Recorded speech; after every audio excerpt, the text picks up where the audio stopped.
ആൾക്കാർക്ക് കേട്ടാൽ ചിരി വരും. ഈവൻ നമുക്ക് കിട്ടുന്ന ഒരു തംസപ്പോ ഒരു ഹാർട്ട് സൈൻ പോലും നമുക്ക് ഭയങ്കര പ്രഷ്യസാണ്. അത് സ്ഥിരമായിട്ട് എഴുതുന്നവർക്ക് അതൊരു പ്രോബ്ലം അല്ലായിരിക്കും.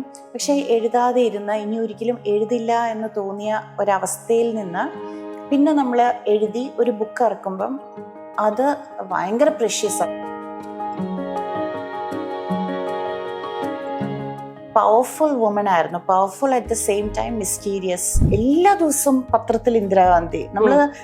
എനിക്ക് തോന്നുന്നു ഞാനൊരു ജനിക്കുമ്പോൾ തൊട്ട് ഇങ്ങനെ നമ്മളെ ഓർമ്മ വയ്ക്കുന്ന കാലം തൊട്ട് പത്രത്തിന്റെ മുൻ പേജിലുണ്ട്.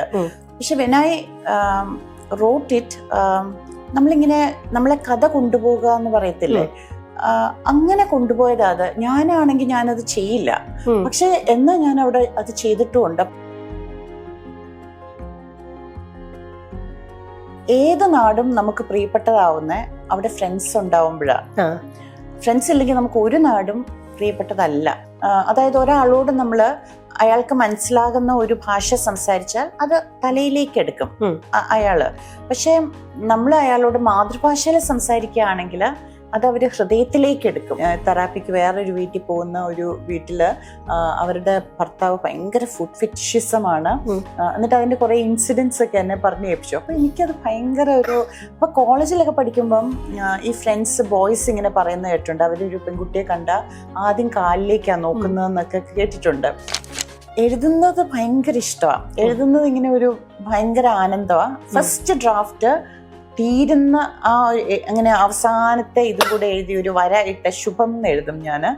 അത് ഒരു ഭയങ്കര സന്തോഷമാണ്. നമ്മളെ ഒരു മതത്തിന്റെ ഉള്ളിൽ നിൽക്കുമ്പം മതം എങ്ങനെയാണ് ഒരു മനുഷ്യനെ കണ്ടീഷൻ ചെയ്യുന്നത്. ഈ മൈൽഡ് ടോക്സിക് ആയിട്ടുള്ള പുരുഷന്മാരുണ്ട്. അവര് പ്രകടമായിട്ട് ഭാര്യയെ ഉപദ്രവിക്കുകയോ അല്ലെങ്കിൽ അങ്ങനെ ഒന്നും ചെയ്യില്ല. പക്ഷെ അവരുടെ ഒരു കടിഞ്ഞാണ് എപ്പോഴും. അവര് ഒരു തരത്തിലും അവരുടെ ഇഷ്ടങ്ങൾ മാത്രം നടപ്പിലാക്കുന്ന അങ്ങനത്തെ ചില പുരുഷന്മാരുണ്ട്. ഐ ഓഫ് മൈ റൈറ്റിംഗ് ആ രീതിയിൽ മോൾക്കാണ്. അപ്പൊ ഞാൻ വിചാരിച്ചു അവള് എത്ര വർഷമാണ് ഞങ്ങളുടെ കൂടെ ഉണ്ടായിരുന്നത്, ആ ഒരു എണ്ണമാകുമ്പോഴേക്കും ബുക്ക് ഇറക്കാം എന്ന 7 കഥയാവുമ്പോൾ നമുക്ക് സന്തോഷമായിട്ടിരിക്കാൻ ഒരു മുറി മാത്രം മതി. പിന്നെ നമ്മള് സ്നേഹവും ഉണ്ടെങ്കിൽ ഒരു മുറി മാത്രം മതി എന്നുള്ളത് മോളുവാ ഞങ്ങളെ പഠിപ്പിച്ചത്.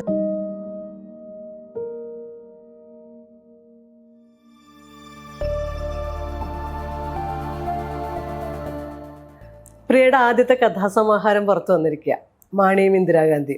ഒരുപാട് കാലത്തിന് ശേഷമാണ് ഇങ്ങനെ എന്താ പറയാ ഒരു വീടുണ്ടാക്കുന്ന പോലെയോ അല്ലെങ്കിൽ ഇങ്ങനെ സുരുക്കൂട്ടി എനിക്കറിയാം കഥ എഴുതി സമാഹരിച്ച് 7 കഥകളായപ്പോൾ ഒരു പുസ്തകമാക്കാനുള്ള ഒരുപാട് കാലത്തെ ആഗ്രഹവും കൂടിയാണ് ഒരു പുസ്തകമായിട്ട് പുറത്തു വരിക എന്നുള്ളത്. ഇപ്പൊ എന്ത് തോന്നുന്നു? പുസ്തകത്തിന് നല്ല റിസപ്ഷൻ കിട്ടുന്നുണ്ട്, ഒരുപാട് പേര് നല്ല അഭിപ്രായങ്ങൾ പറയുന്നു. പുസ്തകമായിട്ട് കഥകൾ വരുമ്പോ എന്ത് തോന്നുന്നേ? ഭയങ്കര സന്തോഷം. ഇങ്ങനെ ഒരു വലിയൊരു ഡ്രീമായിരുന്നു. ഒരു 5 വർഷം മുന്നേ ആണെങ്കിൽ ഒരു ഡ്രീമും ഇല്ലായിരുന്നു. എഴുത്തിനെ കുറിച്ച് എനിക്ക് യാതൊരു ഡ്രീമും ഇല്ലായിരുന്നു. പക്ഷേ പതുക്കെ എഴുതി തുടങ്ങിക്കഴിഞ്ഞപ്പം കഥയായിട്ട് സമാഹരിക്കണം എന്നോ അത് ബുക്കായിട്ട് ഇറങ്ങണം എന്നൊക്കെ പതുക്കെ ആഗ്രഹം വന്ന് ആ ആഗ്രഹം സഫലമായി കഴിഞ്ഞപ്പം ഒരു ഭയങ്കര സന്തോഷം. അത് പറയാൻ വാക്കുകളില്ല. അത്രയ്ക്ക് സന്തോഷവും നന്ദി, ഭയങ്കര ഗ്രാറ്റിറ്റ്യൂഡും ഒക്കെ ഉണ്ട് മനസ്സിൽ. ചില വ്യക്തികളോട്, ചില സന്ദർഭങ്ങളോട്, പിന്നെ കൂടെ നിന്ന മനുഷ്യരോട്, അങ്ങനെ എല്ലാം കൂടെ കലർന്ന ഒരു വികാരം. പിന്നെ അത് കൂടാതെ ആൾക്കാർ വായിച്ചിട്ട് പറയുന്ന അഭിപ്രായങ്ങളും ഒക്കെ ഉണ്ടല്ലോ. ഈവൻ ആൾക്കാർക്ക് കേട്ടാൽ ചിരി വരും. ഈവൻ നമുക്ക് കിട്ടുന്ന ഒരു തംസപ്പോ ഒരു ഹാർട്ട് സൈൻ പോലും നമുക്ക് ഭയങ്കര പ്രഷ്യസാണ്. അത് സ്ഥിരമായിട്ട് എഴുതുന്നവർക്ക് അതൊരു പ്രോബ്ലം അല്ലായിരിക്കും. പക്ഷെ എഴുതാതെ ഇരുന്ന് ഇനി ഒരിക്കലും എഴുതില്ല എന്ന് തോന്നിയ ഒരവസ്ഥയിൽ നിന്ന് പിന്നെ നമ്മൾ എഴുതി ഒരു ബുക്ക് ഇറക്കുമ്പം അത് ഭയങ്കര പ്രഷ്യസാണ്. അതുകൊണ്ട് ആൾക്കാരുടെ ചിലര് ചോദിക്കും, എന്തിനാ ഈ കുഞ്ഞു സാധനമൊക്കെ എടുത്ത് ഫേസ്ബുക്കിലേക്ക് ഇടുന്നതെന്ന്. അത് കുഞ്ഞു സാധനം അല്ല. എനിക്കത് ഭയങ്കര പ്രഷ്യസാണ്. ഒരാള് എൻ്റെ കഥ വായിച്ച് അവിടെ ഇടുന്ന ഒരു കൊച്ചു കമൻറ്റോ അല്ലെങ്കിൽ ഒരു കൊച്ചു തംസപ്പോ ഒക്കെ എനിക്ക് പ്രഷ്യസാണ്. അത് പറയാൻ എനിക്ക് ഒരു മടിയുമില്ല. കാരണം അത്രയ്ക്ക് സന്തോഷമാണ് ഈ ബുക്ക് വന്നിട്ട്. ഈ കഥകളിൽ കൂടെ പോകുമ്പോഴേ നിറയെ കുട്ടികളും നിറയെ സ്ത്രീകളും ഉള്ളൊരു ലോകമാണ് പ്രിയയുടെ കഥകളിൽ മുഴുവൻ. സ്ത്രീകൾ എഴുതുന്ന കഥകളിൽ സ്ത്രീകൾ സ്വാഭാവികമാണ് കഥാപാത്രങ്ങളായിട്ട് വരുന്നത്. ഇതിലിവിടെ പക്ഷെ നിറയെ കുട്ടികളും കൂടെ ഉണ്ട്. ഓരോന്നിനകത്തും കുട്ടികളുടെ കാഴ്ച. ഇപ്പൊ മാണി ഇന്ദിരാഗാന്ധിയിലും ഉണ്ട്, മറ്റൊരുപാട് കഥകളിലും കാഴ്ചക്കാരായിട്ടോ പാർട്ടിസിപ്പൻസ് ആയിട്ടോ ഒക്കെ കുട്ടികൾ വരുന്നുണ്ട്. എന്തുകൊണ്ടാണ് കുട്ടികളുടെ ലോകം ഇത്ര വിപുലമായ കഥകളിൽ? എനിക്കെപ്പോഴും തോന്നിയിരിക്കുന്ന ഒരു കാര്യം, കുട്ടികള് മുതിർന്നവർ കാണാത്ത പലതും അവരുടെ കണ്ണ് പിടിച്ചെടുക്കും. അവർ കാണുന്ന കാഴ്ചകളിലൂടെ സഞ്ചരിക്കുന്നത് ഭയങ്കര കൗതുകമുള്ളൊരു കാര്യമാണ്. ഇപ്പം നമ്മൾ ഒരു വീട്ടിൽ ഒരു കുഞ്ഞു കുട്ടി ഉണ്ടെങ്കിൽ നമ്മൾ അവരെ ഒബ്സർവ് ചെയ്യുകയാണെങ്കിൽ അവർ കാണുന്ന കാഴ്ചകൾ എന്ന് പറഞ്ഞു കഴിഞ്ഞാൽ അതിന് ഭയങ്കര ഒരു ഇന്നസെൻസ് ഉണ്ട്, ഭയങ്കര ഒരു മിഴിവുണ്ട്, എന്നാൽ ചില അവ്യക്തതകളും ഉണ്ട്. അപ്പൊ ആ ഒരിത് എനിക്ക് ഭയങ്കര ഇഷ്ടമാണ്. അത് എഴുതാനും ഞാൻ ഭയങ്കര കംഫർട്ടബിളാണ്. എനിക്ക് കുട്ടികളുടെ കാഴ്ചപ്പാടിലൂടെ എഴുതാൻ എനിക്ക് ഭയങ്കര ഇഷ്ടമാണ്. അപ്പം അവിടെ എനിക്ക് ചിലർ പറയും കുട്ടികളുടെ കാഴ്ചപ്പാടിലൂടെ എഴുതാൻ അത് അത്ര എളുപ്പമല്ല എന്ന് പറയും. പക്ഷെ എനിക്ക് ഏറ്റവും കംഫർട്ടബിൾ അതാ. ചിലപ്പം എൻ്റെ ഉള്ളിൽ എനിക്ക് തോന്നുന്നേ കുട്ടിയുണ്ട്, ഏതോ വളരാത്ത ഒരു കുട്ടി ഇപ്പോഴും അവിടെ സ്ട്രോങ് ആയിട്ട് ഇരിപ്പുണ്ടെന്ന് തോന്നുന്നു. അപ്പൊ അതുകൊണ്ടും കൂടെ ആയിരിക്കും അതെനിക്ക് ഭയങ്കര എളുപ്പമാവുന്നത്. എനിക്കിഷ്ടമാണ് കുട്ടികളുടെ ഈവൻ സിനിമകളാവട്ടെ കഥകളാവട്ടെ എല്ലാം കുട്ടികളുടെ കാഴ്ചപ്പാടിലൂടെ പറയുന്ന കഥകളും സിനിമകളും ഒക്കെ. കഥകൾ വായിക്കാനും സിനിമകൾ കാണാനും എനിക്ക് എല്ലാ കാലത്തും ഇഷ്ടമാണ്. അപ്പൊ അതുകൊണ്ടും കൂടെ ആയിരിക്കും ചിലപ്പോൾ ഞാൻ എഴുതുമ്പോഴും ആ ഒരിത് വരുന്നത് എന്നാ എനിക്ക് തോന്നുന്നത്. ഇപ്പൊ പറഞ്ഞില്ലേ മാണിയും ഇന്ദിരാഗാന്ധിയും എന്ന് പറയുന്ന കഥ, അതിനകത്ത് കൃത്യമായിട്ടും ഒരു കുട്ടിയുടെ പെർസ്പെക്റ്റീവില മൊത്തം കഥ പോകുന്നത്. ഇന്ദിരാഗാന്ധി എന്ന് പറയുന്ന ഇന്ത്യയുടെ പ്രധാനമന്ത്രിയായിരുന്ന അടിയന്തരാവസ്ഥ പ്രഖ്യാപിച്ച, അതായത് ഒരു അധികാര സ്വരൂപവുമാണ്, അതേസമയം ഭയങ്കര കൗതുകം ഉണ്ടാക്കുന്നത്. ഇപ്പോഴും നമ്മള് സ്ത്രീകളുടെ അധികാരത്തെ പറ്റി പറയുമ്പോൾ ഒരു ഇന്ദിരാഗാന്ധിയിൽ കുടുങ്ങി കിടക്കുക അല്ലെ. പിന്നെ ഒന്നും ഇന്ത്യയിൽ അങ്ങനെ പറയാൻ വലിയ നേതാക്കളും ഉണ്ടായിട്ടുമില്ല. ആ കഥ എഴുതുന്ന സമയത്ത്, മാണിയും ഇന്ദിരാഗാന്ധി എന്ന് പറയുന്ന കഥ എഴുതുന്ന സമയത്ത് ഈ രണ്ട് ഇമേജസ്, ഇന്ദിരാഗാന്ധിയും ഈ കുട്ടിയും തമ്മിലുള്ള ആ ഒരു സംഗതിയിലേക്ക് വന്നെത്തുന്നത് എങ്ങനെയാ? ആ കഥ എഴുതുന്ന സമയത്ത് എൻ്റെ മനസ്സിൽ എനിക്ക് വളരെ പരിചയമുള്ള, ഞാൻ കണ്ട ഒരു ആളുണ്ടായിരുന്നു. അപ്പം ഞങ്ങൾ കുഞ്ഞുനാളിൽ ഞങ്ങൾ എൻ്റെ അമ്മയുടെ വീട്ടിലൊക്കെ പോകുമ്പോൾ, എൻ്റെ മമ്മിയുടെ വീട്ടിലൊക്കെ പോകുമ്പം വീട്ടിലെ ഓൾ ഇൻ ഓൾ ആയിട്ടുള്ള ആളാ, എല്ലാവർക്കും വളരെ പ്രിയപ്പെട്ടവര്, ഏറ്റവും കൂടുതൽ എല്ലാവരുടെ അടുത്തും സ്വാതന്ത്ര്യം എടുക്കുന്ന വളരെ കമാൻഡിങ് ആയിട്ടുള്ള ഒരു ഫിഗർ. അപ്പം എൻ്റെ മമ്മിക്കൊക്കെ ഭയങ്കര ഇഷ്ടമുള്ള ഒരാൾ. അപ്പം കൊച്ചുനാളിലെ ഒരു ഗ്ലിംസ് പോലെ എനിക്ക് ഓർമ്മയുണ്ട്. എനിക്ക് ഈ ആളെ കാണുമ്പോഴെല്ലാം ഇന്ദിരാഗാന്ധിയുടെ ചായ ഉണ്ട്, നല്ല പോയിന്റഡ് നോസും, ശരിക്കും ഇന്ദിരാഗാന്ധി തന്നെ.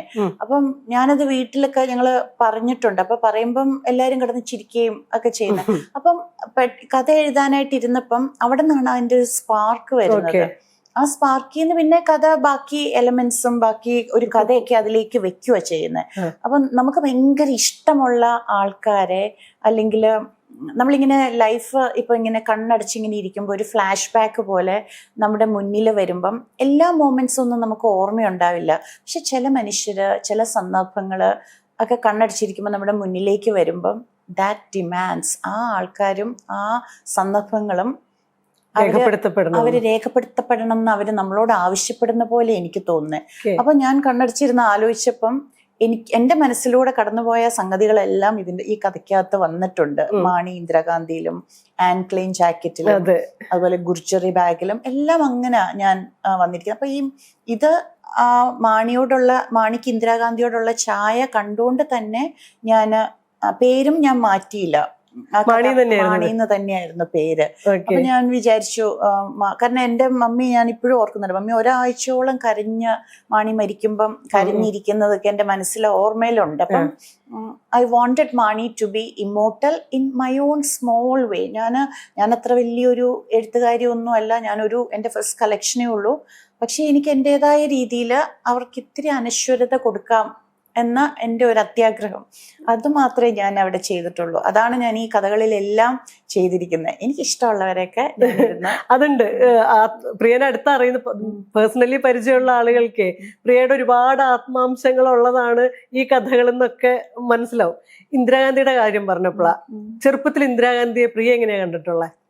ഭയങ്കര ഫോം, ഇങ്ങനെ ഭയങ്കര എല്ലാ ദിവസവും പത്രത്തിൽ ഇന്ദിരാഗാന്ധി.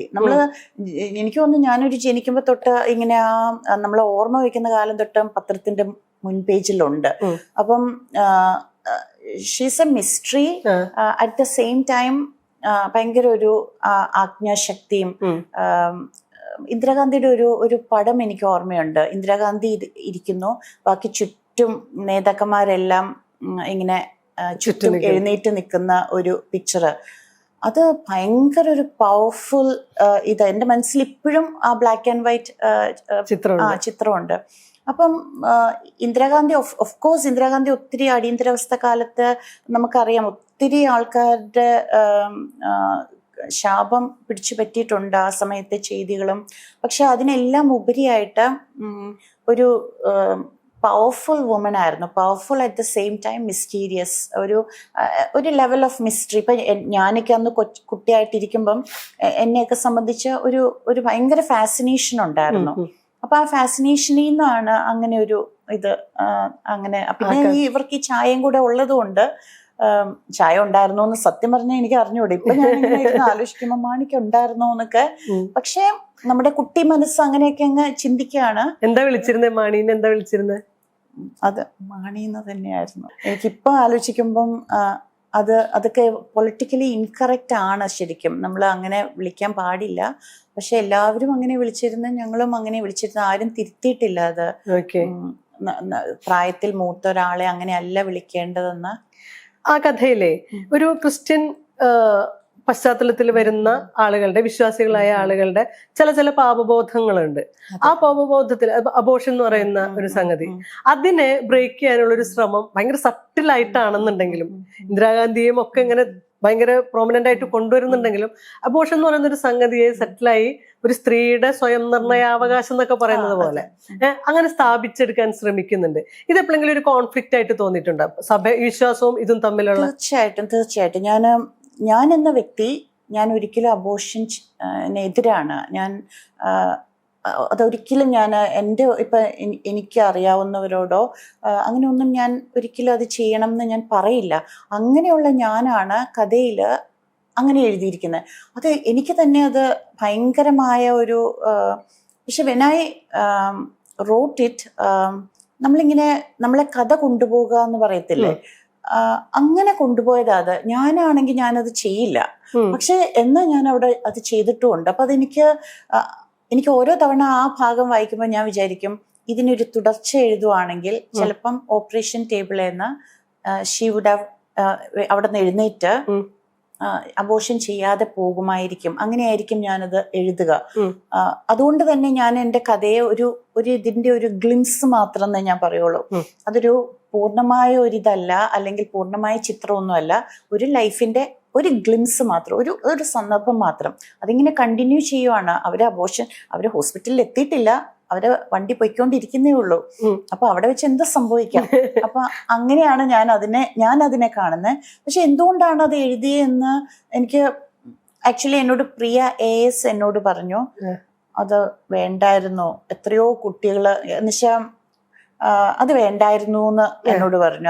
അത് ചെയ്യരുതായിരുന്നു പ്രിയ, അങ്ങനെ അബോർഷൻ എന്നുള്ള ആ ഒരു ഇത് വേണ്ടായിരുന്നു എന്ന് എന്നോട് പറഞ്ഞു. പക്ഷെ എനിക്ക് തന്നെ കൺട്രോൾ ഇല്ലാത്ത പോലത്തെ അത് പിന്നെ ഞാൻ എഡിറ്റ് ചെയ്ത് മാറ്റി കഴിഞ്ഞാൽ അത് ആ കഥയ്ക്കൊരു കഥ അങ്ങ് ഇതാവില്ല എന്ന് എനിക്ക് തോന്നി. അപ്പം ചില കാര്യങ്ങൾ നമ്മൾ എഴുതി കഴിഞ്ഞാൽ അത് മാറ്റാൻ പറ്റില്ല നമുക്ക്. അത് എനിക്ക് അറിഞ്ഞൂടാ. അപ്പൊ നമ്മളെക്കാട്ടിലും ഭയങ്കര ശക്തിയുള്ള കഥാപാത്രമാണെന്ന് പറയാൻ വേണമെങ്കിൽ അല്ലേ? അങ്ങനെയല്ല. അത്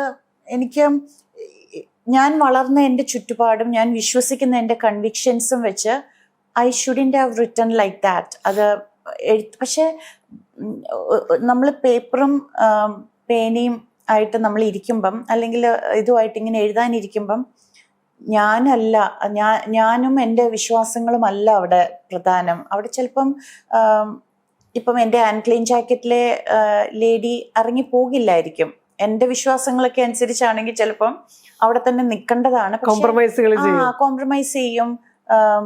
നമ്മള് ദൈവത്തിന്റെ ഒക്കെ വിശ്വാസങ്ങളും ഒക്കെ പ്രമാണങ്ങളും ഒക്കെ മുറുകെ പിടിച്ച് ചിലപ്പോൾ നിൽക്കുമായിരിക്കും. പക്ഷെ അതല്ല, നമ്മൾ എഴുതുമ്പോൾ നമുക്ക് അങ്ങനെ പറ്റത്തില്ല. അത് പക്ഷെ ഭയങ്കര കൗതുകകരം കേട്ടോ അങ്ങനെ പറയുന്നത്. എനിക്ക് ഇപ്പൊ ആൻക്ലീൻ ജാക്കറ്റ് എന്ന് പറയുന്ന കഥ, അത് നമുക്ക് വേറെ തരത്തില് വായിക്കുന്ന സ്ത്രീകൾക്ക് റിലേറ്റ് ചെയ്യാൻ പറ്റുന്ന ഒരു സംഗതിയും കൂടെ. വേറെ കാലമായിരിക്കാം, ജാക്കറ്റ് അല്ലായിരിക്കാം, പക്ഷെ ചില വസ്ത്രങ്ങളോട് നമുക്ക് തോന്നുന്ന സ്നേഹമല്ല, അത് ഇടുമ്പോൾ ഉണ്ടാവുന്ന ഒരു കോൺഫിഡൻസും കൂടിയിട്ടാ അല്ലെ. അത് നമ്മുടെ എല്ലാവരുടെയും ജീവിതത്തില് അങ്ങനെ ഒരു സംഗതി ഉണ്ടാവുമായിരിക്കും. അത് ഇടുമ്പോ പഴയതായിരിക്കാം, വില കുറഞ്ഞതായിരിക്കാം, എന്തോ ആവാം, പക്ഷെ അത് നമുക്ക് തരുന്നൊരു കോൺഫിഡൻസ് ഉണ്ട്. അത് എങ്ങനെയാണ്? അത് അനുഭവത്തിൽ നിന്നുണ്ടായ ഒരു സംഗതിയാണോ? അതെ. ഞാൻ ഈ നമുക്ക് ഇപ്പൊ ഈ അവിടെ ചെന്ന് കഴിയുമ്പം ഒരു ജാക്കറ്റ് നമ്മൾ ഇവിടെ നിന്ന് അങ്ങനെ ശീലമില്ലാതെയാണ് നമ്മൾ അമേരിക്കയിലേക്ക് പോകുന്നത്. അപ്പോൾ അവിടെ ചെന്ന് കഴിഞ്ഞിട്ട് ജാക്കറ്റുകളൊക്കെ നോക്കി, അപ്പം എനിക്ക് വളരെ റീസണബിൾ വിലയ്ക്ക്, ഞാൻ അതിൻ്റെ അകത്ത് വില എഴുതിയിരിക്കുന്ന 39.99 എന്നുള്ള വില വരെ ഞാൻ വാങ്ങിച്ച എൻ്റെ ജാക്കറ്റിന്റെ വില, ഒരു ആൻക്ലീൻ ജാക്കറ്റ് എനിക്ക് മാർഷൽസിൽ നിന്ന് കിട്ടുക. അത് കിട്ടിയപ്പോ തൊട്ട് ഐ വാസ് സോ ഹാപ്പി. അത് ഇട്ട് നോക്കിയപ്പോ നല്ല ഫിറ്റ്, ഭയങ്കര ഇഷ്ടപ്പെട്ടു എനിക്ക്. പക്ഷെ അത് കഴിഞ്ഞാൽ അത് കുറെ കാലം ഉപയോഗിച്ചിട്ട് എനിക്കത് കളയാൻ മനസ്സില്ലാതെ അതിൻ്റെ കോളറിന്റെ അവിടെ ഒരു തയ്യൽ വിട്ടുപോയത് ഞാൻ തയ്ച്ച് ചേർത്ത്. പക്ഷെ അറ്റ് ദ സെയിം ടൈം എനിക്ക് വേറെയും ഒത്തിരി ജാക്കറ്റ്സ് ഉണ്ട്. പക്ഷെ എപ്പോ പുറത്തു പോയാലും, ഇപ്പൊ ഓഫീസിൽ എന്തെങ്കിലും പുതിയൊരു ഇന്റർവ്യൂവിന് പോയാലും എല്ലാം ഞാൻ ഇതാ ഇട്ടുകൊണ്ടിരുന്നത്. അപ്പം ഐ വാസ് സോ കംഫർട്ടബിൾ. അത് കഴിഞ്ഞ് ഒരിക്കലും ഇത് പള്ളിയിൽ വെച്ച് കളഞ്ഞുപോയി. അപ്പൊ അന്ന് തൊട്ട് ഞാൻ ഡെസ്പറേറ്റ് ആയിട്ട് എല്ലായിടത്തും തപ്പിക്കൊണ്ടിരിക്കാം. അവസാനം ഞാൻ ഈ കഥ എഴുതുന്ന സമയത്ത് നമ്മൾക്കിങ്ങനെ ഐഡിയാസ്, കുട്ടികളോട് ഞാൻ പറഞ്ഞു എനിക്കൊരു കഥ എഴുതണം, എനിക്ക് ഒന്നും കിട്ടുന്നില്ല എന്നൊക്കെ പറഞ്ഞപ്പോൾ അവര് പറഞ്ഞു, അമ്മ 24 മണിക്കൂർ അമ്മയുടെ ആൻക്ലൈൻ ജാക്കറ്റിന്റെ കാര്യം പറഞ്ഞുകൊണ്ടിരിക്കുക, റൈറ്റ് അബൌട്ട് ഇറ്റ് എന്ന് പറഞ്ഞു. കാരണം അത് അമ്മയ്ക്ക് പാഷനേറ്റ് ആയിട്ട് പറയാൻ പറ്റും. കാരണം ഇപ്പോഴും അമ്മ തപ്പിക്കൊണ്ടിരിക്കുക, ത്രിഫ്റ്റ് ഷോപ്പിലെല്ലാം കയറി തപ്പിക്കൊണ്ടിരിക്കുക.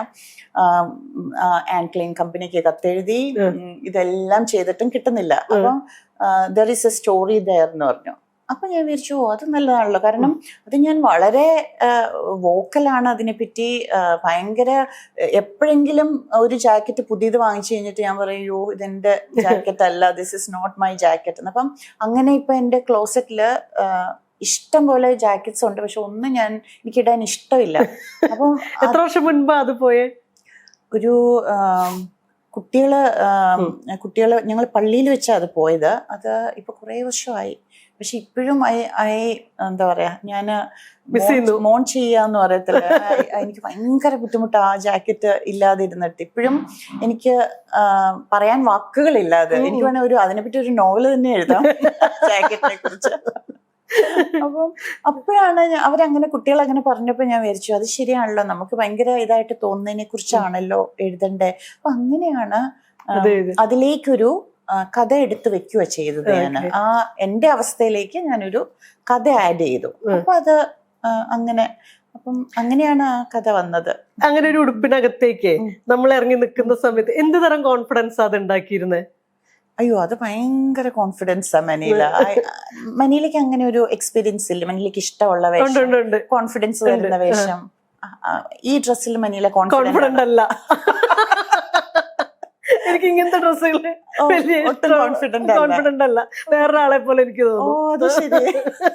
അത് എനിക്ക് തോന്നുന്നത് നമുക്ക് എല്ലാവർക്കും ഉണ്ട്. ചില സാരികള്, ചില ഡ്രസ്സുകള്, ചില നിറങ്ങള്. അപ്പൊ എനിക്ക് ഈ ജാക്കറ്റ് അമേരിക്കയിൽ എന്താണെന്ന് വെച്ചാൽ ഞങ്ങൾക്ക് വിന്ററിൽ ഫുൾ ടൈം ജാക്കറ്റ് വേണം. അപ്പൊ പുതിയ ജോലിയുടെ ഇന്റർവ്യൂവിന് അല്ലെങ്കിൽ പുറത്തേക്ക് ഇഷ്ടംപോലെ കോംപ്ലിമെന്റ്സും കിട്ടുമായിരുന്നു. ആ ജാക്കറ്റ് ഇട്ട് പോകുമ്പം എല്ലാവരും എന്നോട് ചോദിക്കുമായിരുന്നു. അപ്പൊ ഞാൻ പറയില്ല ഇത് വെറും ആൻക്ലീൻ ജാക്കറ്റ്, ഇത് അത്ര വലിയ ബ്രാൻഡ് ഒന്നുമല്ല, ഇതിന് ഇത്രേ വിലയുള്ളൂ എന്ന് പറയുമ്പോൾ എല്ലാവർക്കും ഭയങ്കര അത്ഭുതമായിരുന്നു. അപ്പം പക്ഷെ ആൾക്കാർ കോംപ്ലിമെന്റ് തരുന്നത് കൊണ്ടല്ല ആ ജാക്കറ്റ് എനിക്ക് ഇഷ്ടമായിരുന്നേ. I was happy with it. അത് ഇടുന്നതിൽ എനിക്ക് ഭയങ്കര സന്തോഷമായിരുന്നു. അപ്പം അതാണ്. അപ്പൊ ഞാൻ പറഞ്ഞില്ലേ അത് അതിനെ ഒന്ന് അനശ്വരമാക്കിയാണ് കഥയിലൂടെ.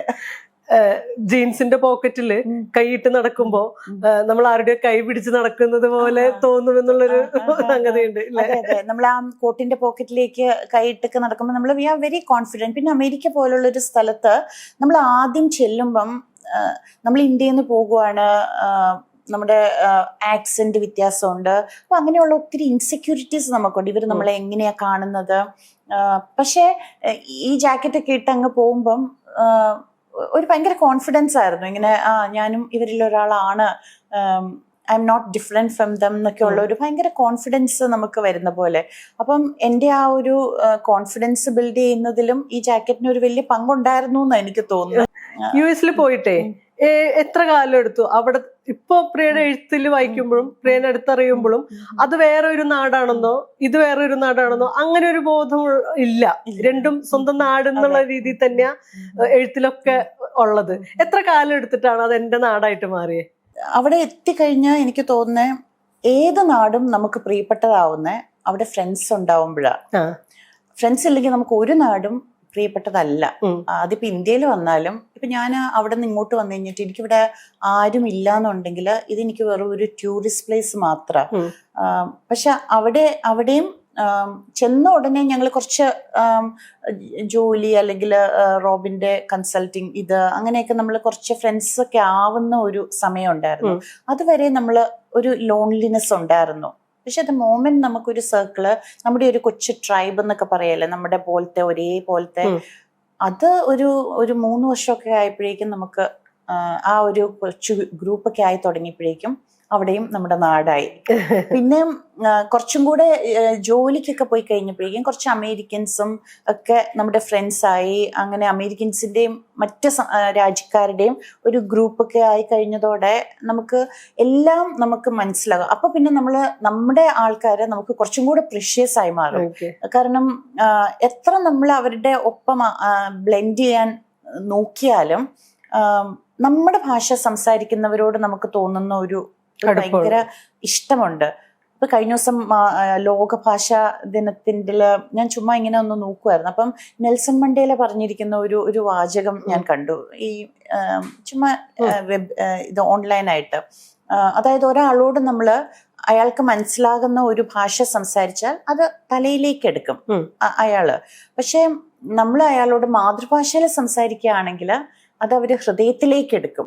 അപ്പൊ അത് ഭയങ്കര കറക്റ്റ് ആണ്. കാരണം ഞങ്ങൾ അവിടെ ചെന്ന് കഴിഞ്ഞിട്ട് ആദ്യം നമ്മൾ നോക്കുന്നത് നമുക്ക് ഇന്ത്യൻ കുറച്ച് ഫ്രണ്ട്സ് ഉണ്ട്, അത് കഴിഞ്ഞിട്ട് ഉടനെ തന്നെ നമ്മൾ അമേരിക്കൻ ഫ്രണ്ട്സ് അങ്ങനെ ബ്രാഞ്ച് ഔട്ട് ചെയ്യും. അപ്പൊ ഞങ്ങൾക്ക് അവിടെ വലിയൊരു ഗ്രൂപ്പ് ഉണ്ട്, ഓസം വിമൻസ് ഗ്രൂപ്പ് എന്ന് ഞങ്ങള് പേരിട്ടിരിക്കുന്നത്, അല്ലെങ്കിൽ അറൌണ്ട് ദ വേൾഡ് ഗ്രൂപ്പ് എന്ന് ഞങ്ങൾ അതിനെ പറയും. എല്ലാ രാജ്യത്തു നിന്നും ഇമിഗ്രൻസ് ആയിട്ട് വന്നിരിക്കുന്ന ആൾക്കാരുടെ ഒരു കൂട്ടായ്മ. അപ്പൊ അത് ഞങ്ങൾക്ക് ബുക്ക് ക്ലബ് ഉണ്ട്, പിക്കിൾ ബോൾ കളിക്കാനുള്ള ഒരു ഗ്രൂപ്പ് ഉണ്ട്, പിന്നെ ഇങ്ങനെ ക്രാഫ്റ്റ് ചെയ്യാനുള്ള ഗ്രൂപ്പ് ഉണ്ട്. ആ ഒരു വലിയ ഗ്രൂപ്പിൽ തന്നെ ഉപഗ്രൂപ്പുകളുണ്ട്. അപ്പൊ ഞങ്ങള് മാസത്തിൽ 1 ഉറപ്പായിട്ടും കൂടും, ബുക്ക് ക്ലബ്ബ് ഇത്. അപ്പൊ എല്ലാ ഇതിനും ചടങ്ങിനും ഒരു നിർബന്ധം എന്താന്ന് ചോദിച്ചാല് നമ്മളുടെ രാജ്യത്തെ പ്രതിനിധീകരിക്കുന്ന ഭക്ഷണം എന്തെങ്കിലും അവിടെ ഉണ്ടായിരിക്കണം. അപ്പം ഞാനിപ്പോ ഇന്ത്യനെ റെപ്രസെന്റ് ചെയ്ത് ഞാൻ എന്തെങ്കിലും അങ്ങനത്തെ ഫുഡ് ഉണ്ടാക്കണം. എന്നിട്ട് നമ്മൾ ഇരുന്ന് എല്ലാവരും അവരവരുടെ രാജ്യത്തെ കാര്യങ്ങൾ, ഇപ്പൊ ബുക്ക് ക്ലബിലാണെങ്കിൽ ഞങ്ങൾ ബുക്ക് ഒരെണ്ണം എടുത്തിട്ടുണ്ടാവും, എന്നിട്ട് ബുക്ക് ഡിസ്കസ് ചെയ്യും. പക്ഷെ അവിടെ എല്ലാം കഴിയുമ്പോഴും നമ്മൾക്ക് മനസ്സിലാവുന്ന ഒരു കാര്യം, നമുക്ക് നമ്മുടെ ഭാഷ സംസാരിക്കുന്നവരുടെ കൂട്ടായ്മയാണ് കൂടുതൽ പ്രിയപ്പെട്ടത് എന്നുള്ള കൺക്ലൂഷനിലേക്ക് നമ്മളിപ്പോ ഇത്രയും പ്രായമായപ്പോഴേക്കും നമുക്ക് നമ്മുടെ റൂട്ട്സ് തന്നെയാണ് മുഖ്യം. അവരൊക്കെ വേണം, അതൊക്കെ ഒരു രസമാണ്. പക്ഷെ നമുക്ക് അടുപ്പം, ഒരു മനസ്സുകൊണ്ടുള്ള ഹൃദയം കൊണ്ടുള്ള അടുപ്പം വരുന്നത് നമ്മുടെ ആൾക്കാരോട് തന്നെയാണെന്നുള്ള ഒരു വലിയൊരു സത്യവും റിയലൈസ് ചെയ്യുന്നുണ്ട്. ഈ പറയുന്ന മനുഷ്യരെല്ലാം വളരെ പ്രിയപ്പെട്ടവരാണ്. പക്ഷെ നാട് ഞാൻ പറഞ്ഞല്ലോ, അവിടെ ഫ്രണ്ട്സ് ആയി കഴിഞ്ഞപ്പോ തന്നെ അത് നമുക്ക് നാടായി. പിന്നെ അവിടെ ഇങ്ങനെ ഓരോരോ ഇതും വീട് വാങ്ങിച്ചു, അങ്ങനെ സെറ്റിൽഡ് ആയി. അങ്ങനെ വന്ന് ഇപ്പം ഞാൻ പറഞ്ഞല്ലോ, മരിക്കാനുള്ള നമ്മുടെ 6 അടി മണ്ണും അവിടെ റെഡിയാക്കി വെച്ചു. അപ്പൊ ഇനി അവിടെ തന്നെ അത്. നേരത്തെ നമ്മള് അബോർഷനെ കുറിച്ചിട്ട് സംസാരിച്ചു.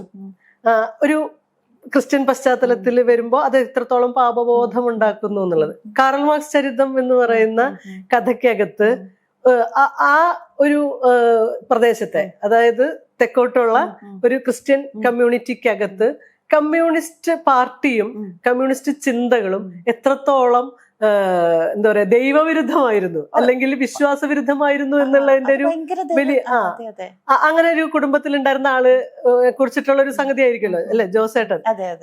ആ ചിന്തയും അങ്ങനെ അതിലും ഒരു കുട്ടിയുണ്ട്, ആ കുട്ടിയുടെ കാഴ്ചയിൽ കൂടെ ഇത് കാണുന്നത്. അന്നത്തെ ഒരു മാനസികാവസ്ഥയും ഈ കഥ എങ്ങനെയാ രൂപപ്പെട്ടെ?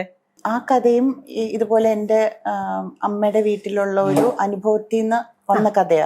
അപ്പൊ ഈ ചെറുപ്പത്തിൽ നമ്മൾ കാണുന്ന ഒരു കാഴ്ചയുണ്ട്, ഇങ്ങനെ വാതിലിലൊന്നും മുട്ടാതെ വീട് വാതിലൊക്കെ ഇങ്ങനെ തുറന്ന് തങ്കയെ അലറി വിളിച്ചുകൊണ്ട് വീട്ടിലേക്ക് വരുന്ന ജെയിംസ് ചേട്ടനും പിന്നെ ഇങ്ങനെ മുറിയിലെല്ലാം എൻ്റെ വീട്ടിലാണെങ്കിൽ എൻ്റെ മമ്മിക്ക് ഇങ്ങനെ ഭയങ്കര മാനേഴ്സ് ഒക്കെ ഭയങ്കരമായിട്ട് പാലിക്കണം എന്നൊക്കെ ഭയങ്കര നിർബന്ധമുള്ള കൂട്ടത്തിലാണ്. ഭക്ഷണം കഴിക്കുമ്പം വായടച്ചു പിടിച്ച് ഇങ്ങനെ ചവയ്ക്കുമ്പം ശബ്ദം കേൾപ്പിക്കരുത്, അങ്ങനെ ഭയങ്കര നിർബന്ധനകളുള്ള കൂട്ടത്തിൽ. അപ്പം ഈ നിർബന്ധനകളെല്ലാം കാറ്റിൽ പറത്തിയാണ് ജെയിംസ് ചേട്ടൻ വന്നു കഴിഞ്ഞാൽ ഈ റൂൾസ് ഒന്നും ബാധകമല്ല. അപ്പൊ ഞാനൊക്കെ ഇങ്ങനെ മമ്മി ഇങ്ങനെ ആയിരിക്കും റെസ്പോണ്ട് ചെയ്യുന്നതെന്നൊക്കെ ഇങ്ങനെ അന്തം വിട്ട് ശ്വാസം അടക്കി പിടിച്ച് നോക്കുന്ന ഒരു ഓർമ്മ എനിക്കുണ്ട്.